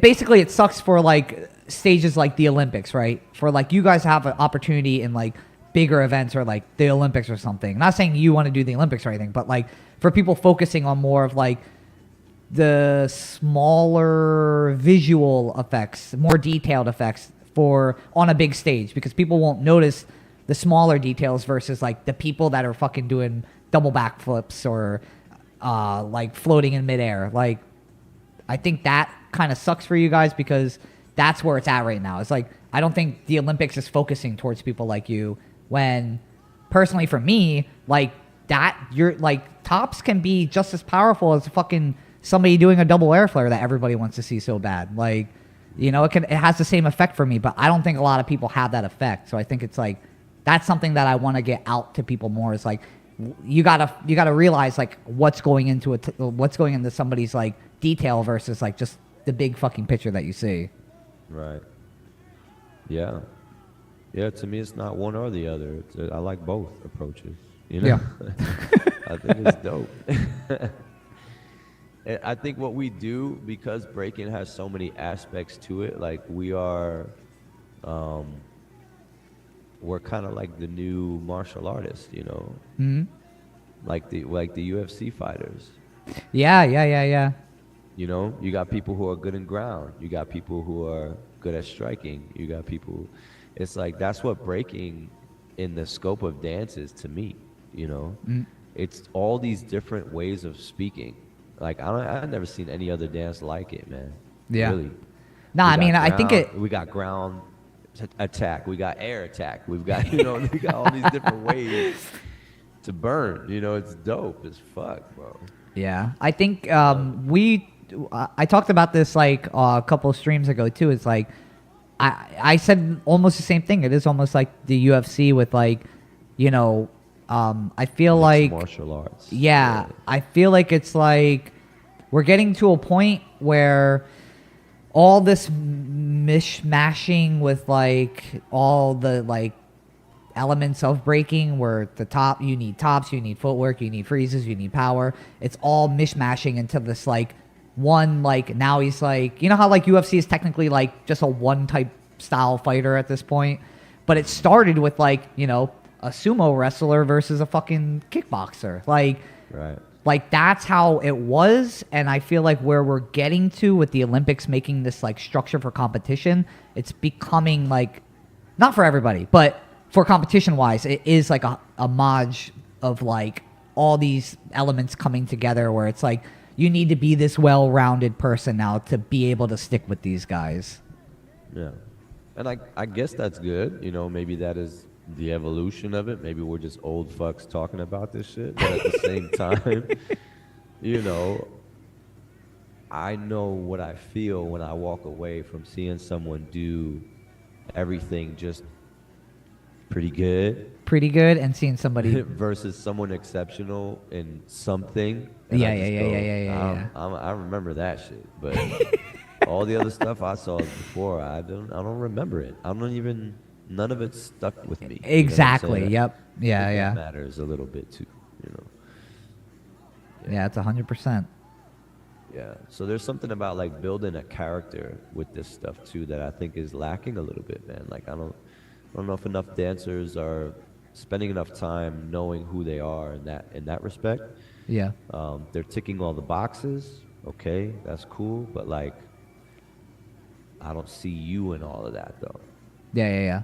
And that's what we need. We need people who can develop that as well as all the movement together. Yeah, and I think I mean, I'm the same way, and I think it's why it's kind of like, I'm not saying it's boring, but it's like, it's definitely not as, I don't know, people aren't standing out as much as I would hope people are standing out. Where I'm like, oh, this guy's dope because, you know, he stands out from the way that he's breaking. Like, I think it is a lot of ticking off boxes because I don't know if it's because people are afraid of being like critiqued and they do one little thing weird and they try to stand out themselves and somebody's like, yeah, that's weird, man, don't do that shit. And they're like, oh, okay. Go back to the simple like B-boy style and B-boy, yeah. Because even the attitude, like, yo, I can watch a battle and like 90% of the attitude is literally your average Joe, angry, B-boy, tough attitude. And I'm like, dude, somebody give me something else, please. Right. And again, but Yeah, if I I think- say everybody, then people start to get mad at me. And I was about like, to say, man, like, yo, people gonna start. that's why being like, anytime I "Yeah, say John's a everybody, hater." yeah, I know, dude. Anytime I say everybody, I cover my own ass. I'm like, okay, whoa. Before everybody starts getting mad, I don't mean everybody. I'm just saying it's a very noticeable amount of people that do it. Yeah. Don't say everybody, just say just you. Yeah, just you. Not everybody, just you. I'm talking about you. Yeah. I mean, it's I don't know, man. I think people also just want to win. You know what I mean? So they're doing what they 100%. think Yeah, they yeah, need yeah. to do. Yeah, it's crazy. Yep. And, you know, that's we're kind of glazing around this shit, generalizing a little bit, but you have to understand too, like almost where we're coming from in our time. I think the influences weren't as much. I think access to information, and I'm not just saying like being taught, but like we see so much breaking now. That is So true. there's a lot that just kind of we just start regurgitating each other's movements so Yep. much now. It's super saturated versus the time we were getting down. So that's why we're talking like this, you know. Mm-hmm. At least in my synopsis is that, you know what I mean? If I have to No, but psychologically break down why we might say what we're saying, but Yeah, I agree with you though. Yeah. It makes sense. Like, I 100% agree with that's just what's happening right now. And I'm not like, you know, people are sick. There's still dope people out there. I just think, yeah, Lots, I don't yeah. know if maybe I'm watching too much, or maybe everybody's watching too much. But yeah, I don't know, and I don't know. Right. I enjoy watching it. I just feel like, yeah, I don't know. Bro, it's a bit overkill sometimes, man. We go to these jams. There's so many fucking people. Hell yeah. It's like, bro, it's insane. It's like I go to sleep at night after a jam, and I'm just seeing like what you see on the screen right now. It's just that, and I'm just like, damn, I saw way too much breaking today. Yeah. And I mean, it's even worse when like the whole like the worst is when you go to a jam and they think like after the jam at the after party you want to hear more breaks, and it like you think you're out of it and you're See like, more breaking. yeah, you think you're out of it and you're like, fuck yeah, dude, jam's over, let's go party, let's go chill, just have a drink. You go to the club and it's just back to Jimmy Castor bunch on fucking loudspeaker. B-boys are dancing on the floor next to you. You're like, yo, dude, like, Bruh. please, just I'm done. That's how traveling burnt me out, man. I started going. Well, now that I'm like older and a little more smarter, I just be like, I'll hit the event, and then they'll be like after party, and I'll be like, nah, Dude, yeah. I mean, to be honest, I'll just go to like bed. at the Flomo anniversary, I was telling like Wacko was there, and I was like, "Yo, I'll make it out to the after party. I'll come." I got back home, and I was just like, "Dude, it's pretty comfy here." It started to rain a little bit. I was like, "Nah, man, I'm chilling. I'm gonna chill tonight." Yeah, it's not worth it, bro. It's not. Plus, I think people think they're partying, and they're really not. You know, I think that idea too of like actually coming together and just enjoying music has changed. I think people have heard stories from OGs, and they also misinterpreted what that actually is like. Mm.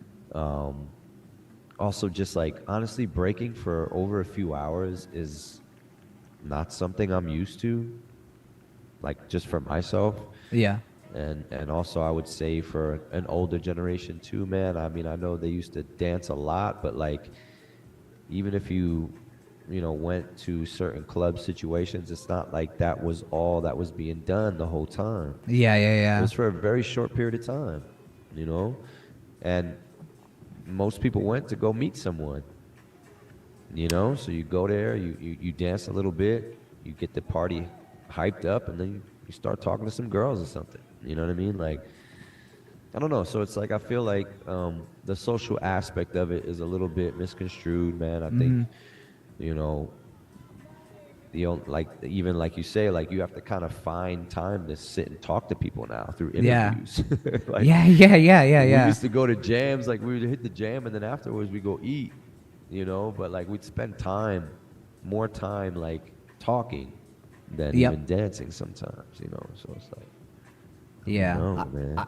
I remember I think when Wiggles was doing his did Wiggles do like a workshop for like party like yeah. I was there for that, and I remember him talking about it, and I was like, yo, like nobody teaches workshops like that. Like you go to a Wiggles workshop and you expect like, oh, he's going to be teaching like popping or like tops or something. And like he was like, Right. nah, man, we're not doing that. We're doing this. And he like him hearing his stories explaining of how it was like, yo, this shit's dope. Like, I wish more people like knew about this, you know? Like, I wish this was like spoken more about, because like I feel like people should know that type of shit. And that's I still to this day, I guarantee you, like probably most of the scene has no idea about any kind of shit like that.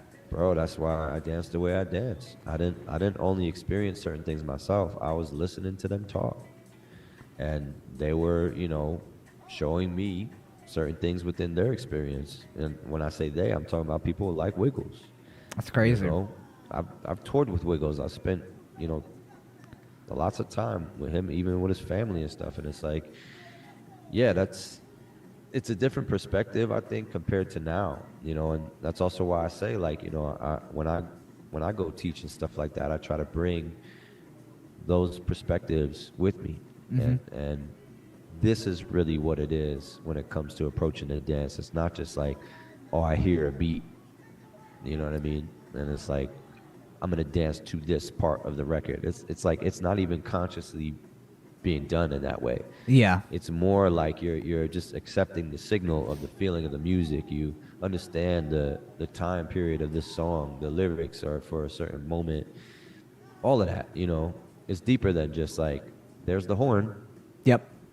You know what I'm saying? And it's like, I think people like Wiggles are sort of trying to preserve that, but it's hard, man, because the newer generations. I used to watch him, you know, go and teach in other countries, and he'd be like, y'all need to go to clubs and dance. And I'm like, where? We're in China, motherfucker. Like, who's spinning? You know what I'm saying? Like, and I think, you know, other countries, it took them a while to kind of catch up to that aspect of things. Also because, again, it's not native to their culture to do stuff like that. Yeah, You know what I mean? yeah. So it's like, we have to be realistic on top of, like, you know, showing people what we think it is, but we have to understand too where they're coming from, because it's like, yeah, where are they in the club at? Plus, like, you looking around, it's like the ages are like Yeah. 12, and I'm like, this kid's going to the club? Damn, that's crazy. It's all like little 10-year-olds. They got to go to the clubs. Right.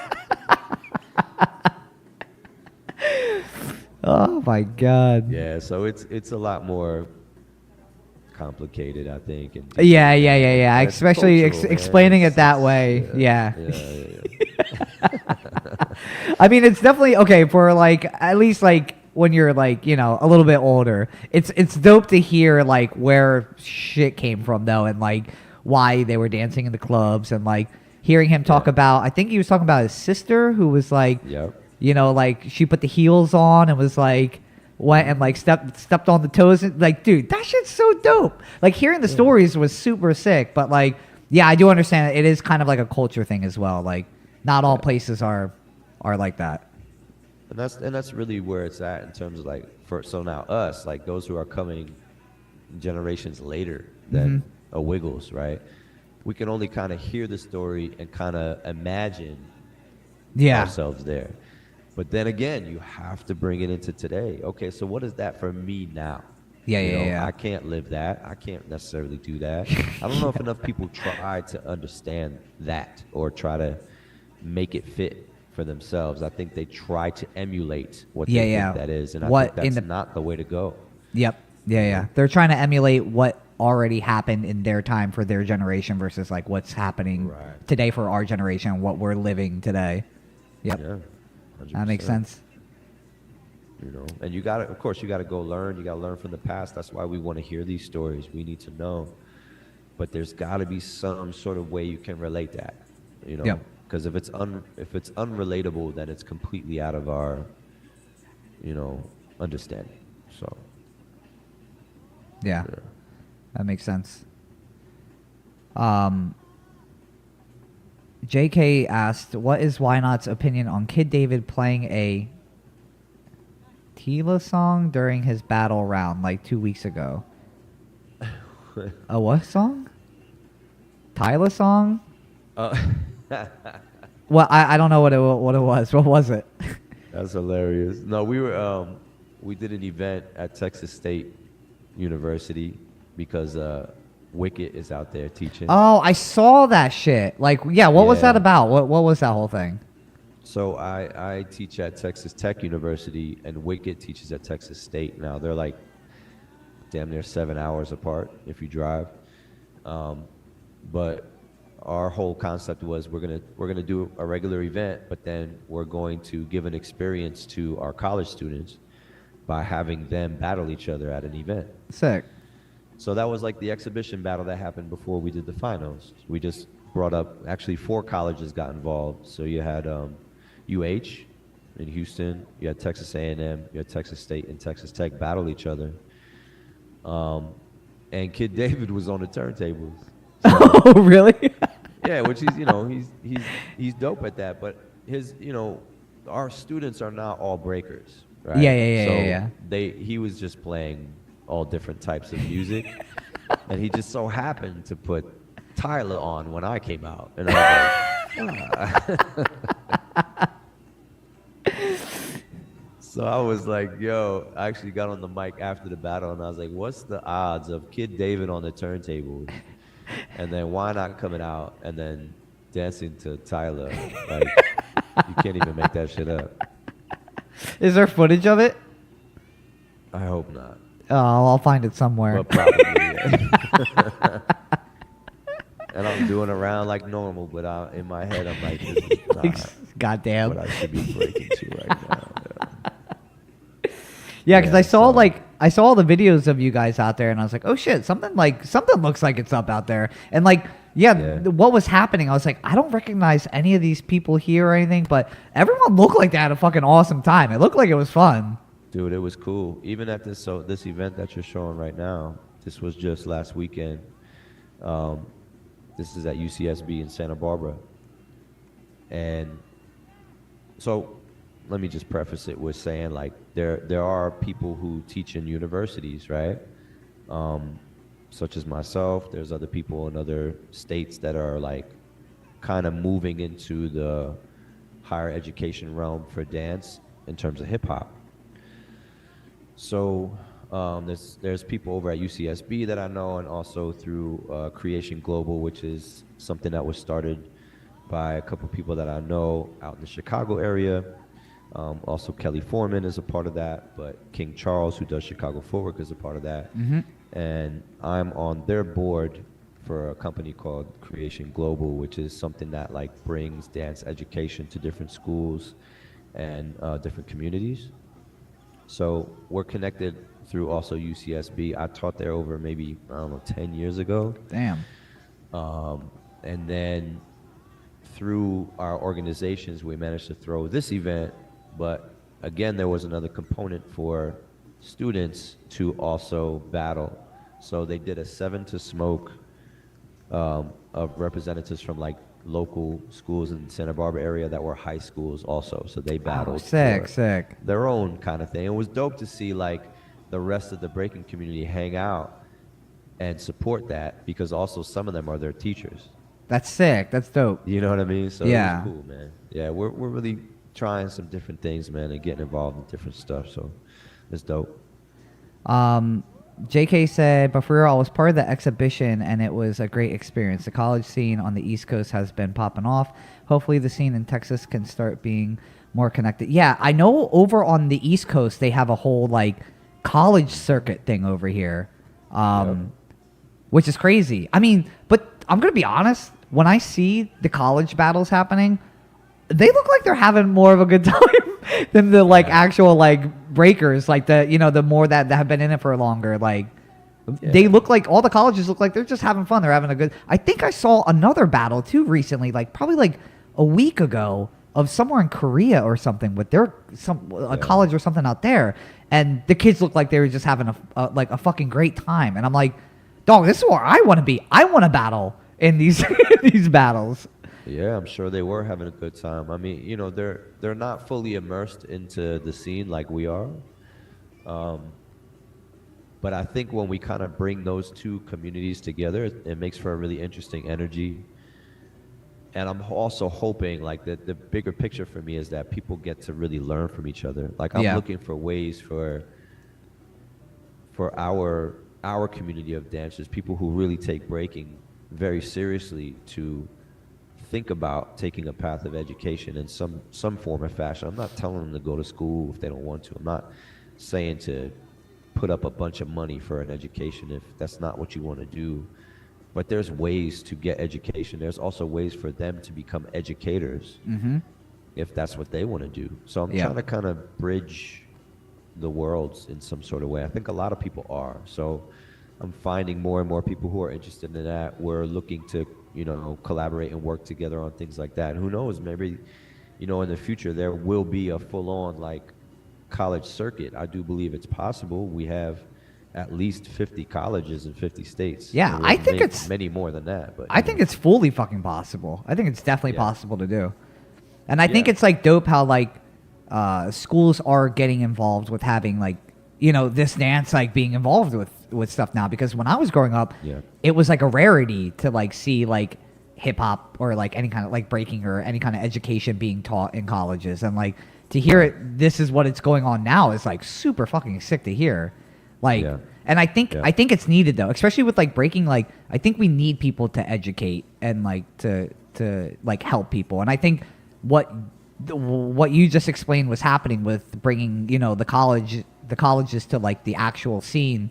That's the best way to fucking do it. That's the best way to bring both worlds together and to just build even bigger. You can keep doing it. Like that's super dope to hear. Yeah, because we need to meet other people, right? We have been in our own room for so long, bro. Yep. I mean, and then we ask why we don't have funding for things or why other people are not interested. We only market to ourselves for the most part outside of social media. You know what I mean? It's like we see the same people every time. Yep.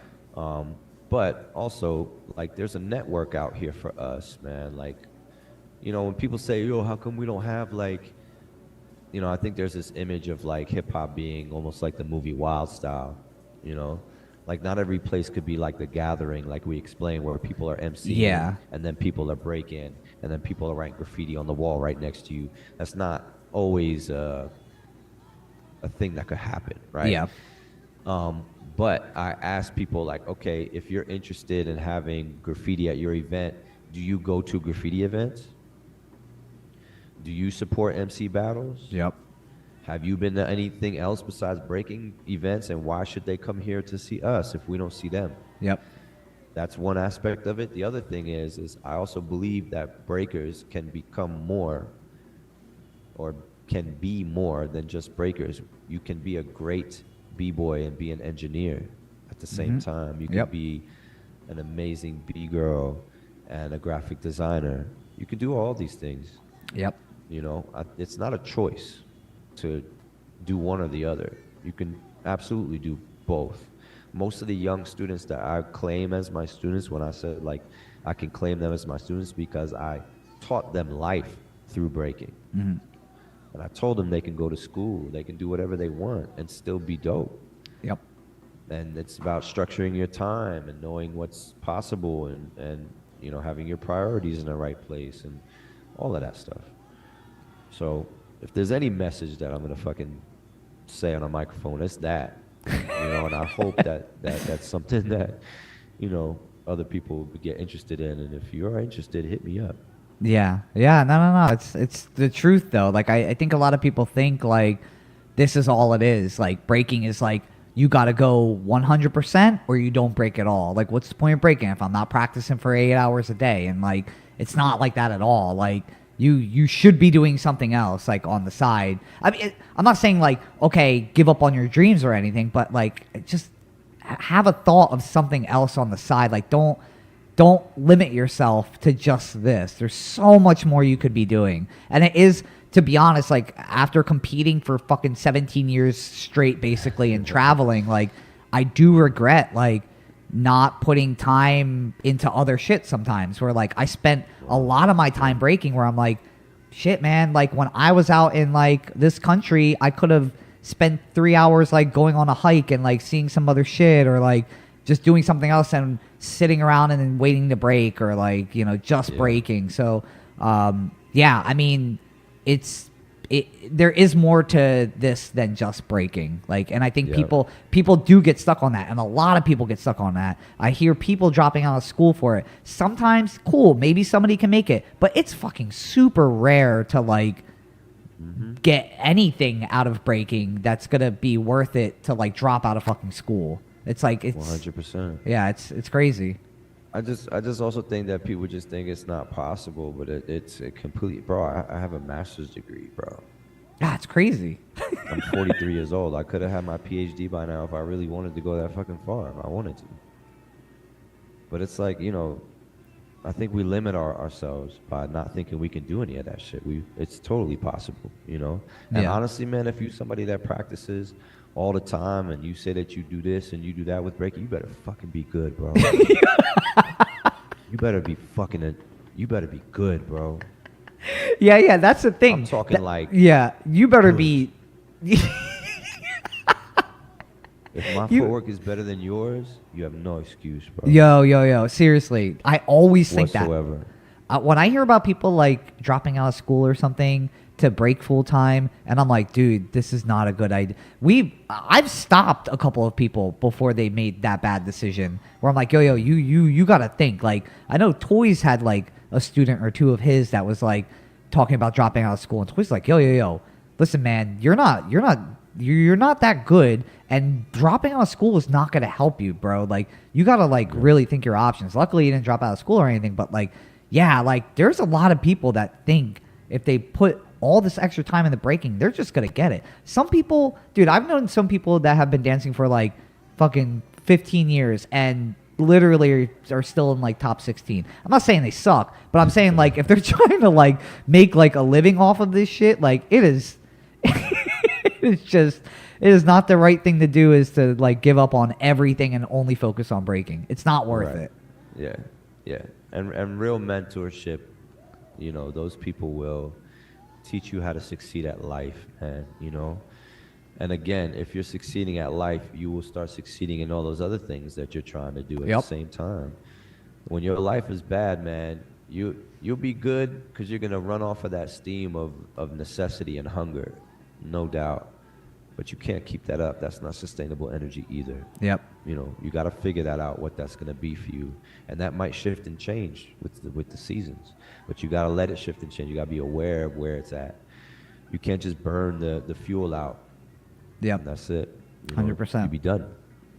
Yep. And I think like more people also should be talking about that too. Like I know like we like to talk about like, you know, what's lacking in the scene and, you know, breaking wise. But like I think more importantly as a priority, like, yeah, people need to know like, yo, you got to watch out for decisions you make with breaking, because like dropping out of school or like making decisions like that that's going to affect your life in like the long term, like people need to speak more about that and like, hey, it's, you know, just make sure you know what you're doing. And I don't think enough people up there and like the higher ups of like, you know, the more famous people like really talk about it that much, because everybody's so focused on just watching them break all the time. And yeah, I think this is like discussions that like need to be talked about. That's a little bit more important than just, hey, here's how to do a move. Right. Like, yeah, that's why you need these conversations. You need these. I remember, man, early to mid '90s, bro. Everything was like in a whole different direction in terms of hip hop.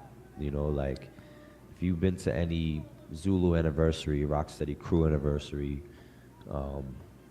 the early B-Boy summits, even we had panel discussions. Hip hop was moving towards the betterment of people.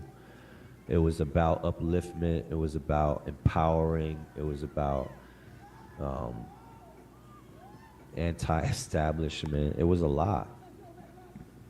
A lot of the bullshit that I hear other dancers talk about now, I'm like, that's weak sauce, bro.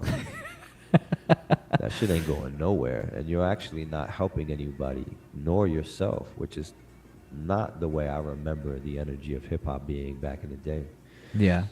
We wouldn't have been here. We wouldn't still be here if we didn't have that type of energy. Mm-hmm. You know, type of energy I see people with now makes it easier for a Nike to slip in and do what they need to do. You know what I mean? So back then it was impossible, man. It wasn't. People were too aware of what was going on. You know, they were woke before woke was a thing. Yep. So woke has to be a thing now because it wasn't available. It wasn't the popular thing, so now it has a name. Yep. You know what I'm saying? People need to understand that, man. But that's what hip hop was. You say it, even it's in the word. Hip hop, hip, in the know. Yep. Everyone who was hip hop was in the know. They were understanding of what's hip, and they were ahead of the game. You know, we gotta get back to that kind of shit, bro. There's not many values in this scene, and maybe they are, but people aren't talking about them enough. Like you said, I'm sure people are moving pretty smartly, but we wouldn't know because they're not sharing. Yeah, and I think that's the biggest issue is like we bring up a conversation like this, and now people, if I post this online, people are gonna come out of the woodwork and comment about it. But it's like, all right, if you have a different opinion, none of you guys talk about it. Nobody else talks about this shit. Like, or when it is posted up, people just talk in their little groups, and I'm like, all right, well, when the conversation comes up, nobody wants to fucking talk about it. So like, you know, there's only one way to figure shit out is to have a discussion about it, and nobody wants to talk about it. They just want to complain about it or disagree with it. I don't know what to tell you. To make your own podcast and talk about it or some shit. Even at that point, Dom, talk is cheap. You know. Yep. Yeah. No. We still out here organizing and doing what we're doing. I mean, we're watching a jam right now of something I was a part of. So it's like, you have to do it, bro. Yep. Art is action. There's no other way to do art but to do it.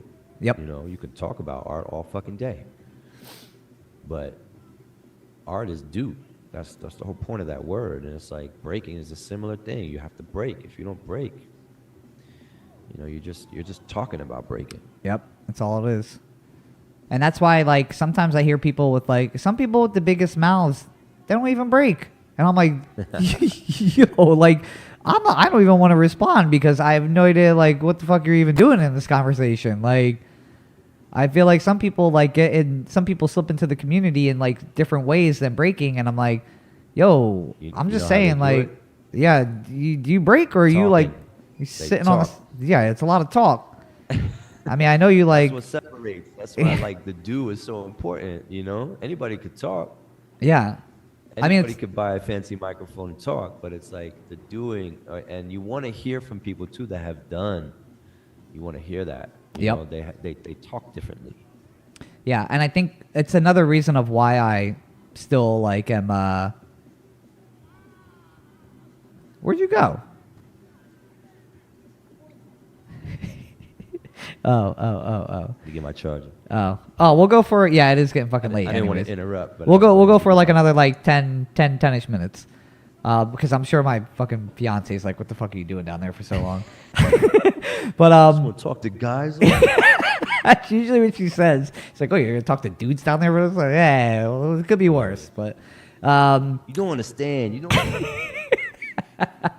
but yeah, I mean, part of the reason why I still break is because like, yo, I want to be able to like back myself. I don't want to be that dude who's like, you don't even fucking dance anymore, and you're like sitting here on a microphone talking all this shit. Like, yo, listen, I post up clips. Maybe I don't compete that much because I don't feel like competing, but I'll post a fucking clip up to show you guys like I'm still fucking breaking. I break every other day still. Like it's not nothing has changed for me breaking wise, but like I'll still go at it with you if you guys really want to go at it. But like I'm able to back it up. Like if I'm gonna talk my shit, I'll back it up. Like that's all there is to it. I don't want to be one of those dudes who's like, nah. This where the fuck's this fucking scene going? Like this scene is so whack. It's like some dude who like broke for like 3 years, like or like 15 years, and was like thought he had a big name, and now he's just talking shit all online.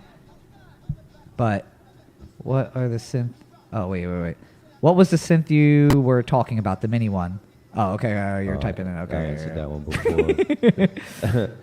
OP1. Have you been asked the ultimate question? Does Top Rock matter? That's the ultimate question for Is me? that the ultimate question? I don't know if that's the ultimate question. I was hoping there was a better one. I but- know. No, I'm not It going to all take that as the matters. ultimate It all question. matters. Apparently- Matters. Top Rock matters. Power moves matter. Freezes matter. Everything matters. Yeah. Just be good at it, bro. Just be good. Be good at something. Be good at something, yeah. Yeah. Especially if you're going to drop out of school. Be good at it. It's one thing that this discussion is teaching you. You better be fucking good at breaking if you're going to drop out of school. Apparently, the mechanics of shoe makes it good for breaking. I don't know. They're Like, just repeating all the questions from earlier. oh. Thanks for repeating the So, question. Thanks, Tarot Destroyer. We appreciate you. For Yeah, bringing I those appreciate back, that. but we answered some of those. We already. answered some of it. You All right. showed up late. Yeah, I mean, you're going back. This is pretty good, actually. All right, we already read that one. Have you been? Yeah, okay, we did that one. Apparently, mechanics of the shoe makes it. I Anybody don't- else want to ask some shit that we didn't ask already? Yeah, that we didn't answer? in these last few minutes, you know what I mean? I appreciate you for like doing mod work right now and like getting all the questions together. But we did answer, Yeah. I think, all these questions. Is this your administrator? Tarot It's not. Destroyer? It's not. Somebody new. But if you would like a Do you have job, administrators? I have none. Oh man, we gotta get you some help, man. Come No, on, I do. I do on like my normal Sundays, but like today, I'm pretty sure the guys I usually have are busy. It's the weekday. Who is Why Not's favorite top cocker? I guess I'm not good at asking questions. Zenny, did you say something? I don't know what a top rocker is. You said top cocker. Yeah. I mean, top rocker, that's not even a title that I accept myself, man. I'm a B-boy. That's it. You know? Yeah, I mean, I happen to do top rock, but I wouldn't separate it like it's a different kind of dancer. yeah. When I hear somebody say he has good top rocks, I know that mindset where I'm like, all right, this is how much you know of breaking right now. Not saying it's a bad thing, but I'm just saying like, people view top rocker as something. Yeah. What kind of catering you like to see at an event? Oh, catering? Dude, is there any ever catering at an event? Nope. Nope. You get I like monsters. catering, period. Monsters or Yeah, rebels. shit, give me some food. I'd be happy as hell. You know? Token asks if you do any other dance. Any other dances? I mean, yeah, I've dabbled in those. I mean, I've done some, mainly, I'd say the most other dance I've done would be popping, but a lot of that too was based off of what I seen Wiggles in the '90s do, which was, we consider that boogie boy style, Yeah. which is a kind of a hybrid between popping and breaking. It was like an early '80s type thing, I think. Yeah, so I might like hit a wave and then start doing footwork. It's not considered necessarily correct way of doing things, but that was an era in the New York time. In the '80s, man, people were doing both at the same time. So I do have a little bit of a hybrid style that I might pull out from time to time if it's necessary. It's not going to earn me any extra points in a breaking battle these days, though.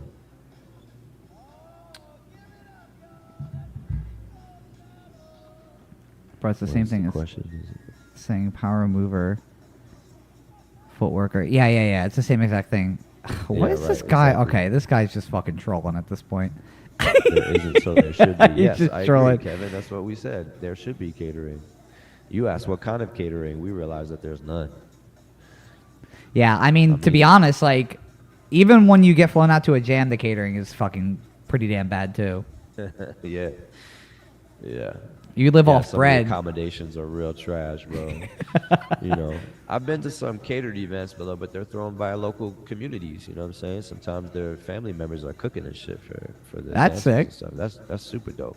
Yeah, I've that's experienced dope. that in Phoenix before. I experienced that in West Philly. I experienced that in Jersey. Yeah, fucking moms coming out with tinfoil and food and shit. When we used to take care of each other. Yeah. Nah. People just want the money they make at the event. You say, you're all right if you're all right just eating a piece of bread for the event? You'll be fine, right? Yeah. You I'm okay cool. with not eating for 8 Yeah. hours? You'll be Yeah, you're all right. Just not. You just gotta starve yourself for 12 hours while you sit here. Like if I lose top 16 and I dropped out of college, I need a free meal with my entry. Yeah, probably. Not saying you don't deserve to get fed. You do, no doubt. Yeah. That is true. I mean, you at least gotta get fucking teach you how to something. fish, bro. That's the real move. You gotta fish. All right. I'm gonna cut it off. I hear my That's it. dog I think upstairs that's stomping. it. I hear my dog upstairs. That's why I was silent. Like I hear my dog upstairs stomping. He's probably fucking going crazy right now. But all right. So that was good. We got a lot of I'm probably gonna make a lot of clips out of this because we talked for a long time tonight. Word. Thanks for having me, man. Appreciate Yeah, it, dude. It's bro. always chill. I mean, I gotta have you on again because like, if I can sit here and talk for almost 3 hours with somebody, I always have like.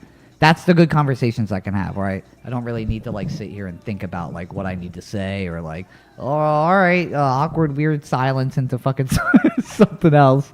Like if we can usually, especially like the education part of all this, like I feel like that needs to be talked about more. So the more like that gets pushed out, like the more obviously I'm willing to like talk and kind of like kick it. Yeah, absolutely. Yeah, there's a lot that needs to be said about that kind of stuff too, man. Yeah. It kind of like deserves its own time. Yeah, we'll do a part 2 sometime. Yeah, for sure. I mean, obviously I have, time here and there, so we can do this shit next month if we really want to do it. I'm with it. I'm down to do this a monthly educational session. Hey.